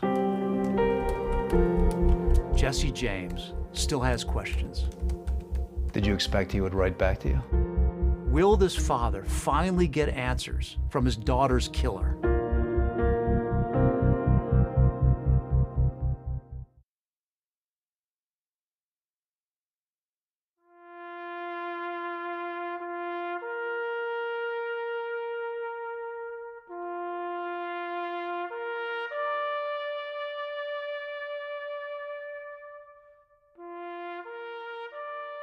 She was honored in many ways. It was a lavish funeral, and I did it on purpose because Holly was a big personality. The police in the community from several communities came, and the Patriot Guard. It looked like a state funeral. Dignitary. Dignitary, yeah. And that's what I wanted for Holly. What was it like then to be at a funeral like that? It's heartbreaking. And I just uncontrollably cried. It was awful. It was just in so many ways. You put them together. The man that you introduced to your sister ultimately killed her. Right. It's part of what haunts me for a long part of my life, absolutely. But that's looking back. Nobody can ever predict something that they already learned. But once you go through something, it's really hard to take it away. Pretending it didn't happen is hard, but coming to terms with it is even harder. Sometimes I think every time I take a step here, maybe I'm taking a step in a place she has stepped. And that gives me a sense of presence. Here in the hallway of Womack Army Medical Center, where Holly once worked, her memory stands eternal, a silent testament to a life that will not be forgotten. What does that say down there?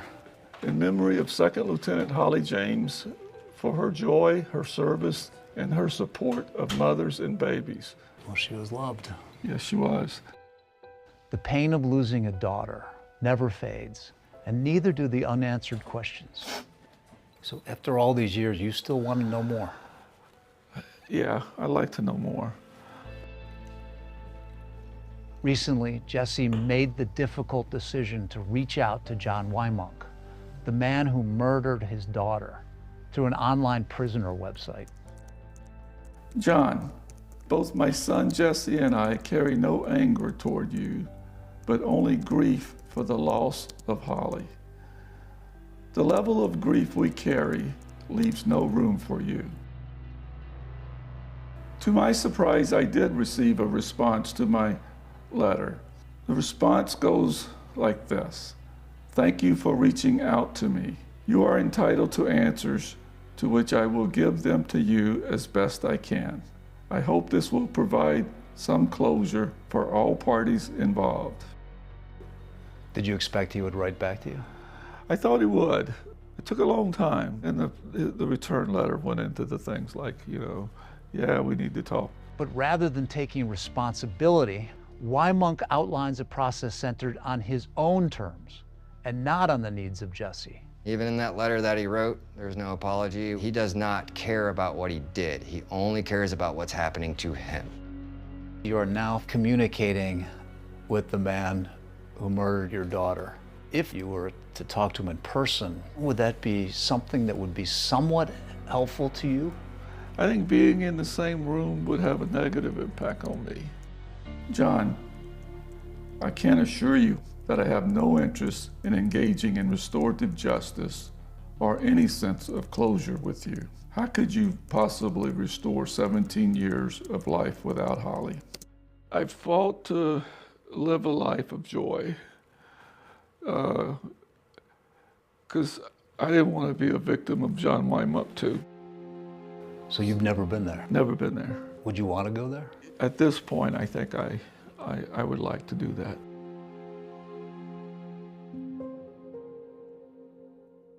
Years after his daughter was discovered here, Jesse James visits the sacred, hallowed ground for the first time.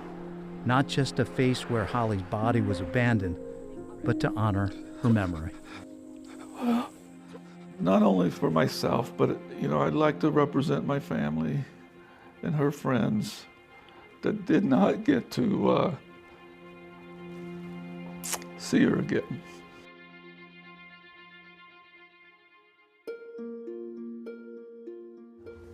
What do you think about now? I think that I miss my protector. She was always the big sister. Today, those who loved Holly keep her memory alive, remembering her as the devoted mother and dedicated soldier she always strived to be. What would you like the world to remember about Holly? I think she should be remembered for trying to give so much. My sister loved protecting the people she cared about. Got the same smile too, right there. I want people to remember her as a really good mother with the time she had. I am very proud of who she was. A patriot is someone who goes above and beyond, and that's what she did. Like, no matter what. Isn't she sweet? She put everything above herself.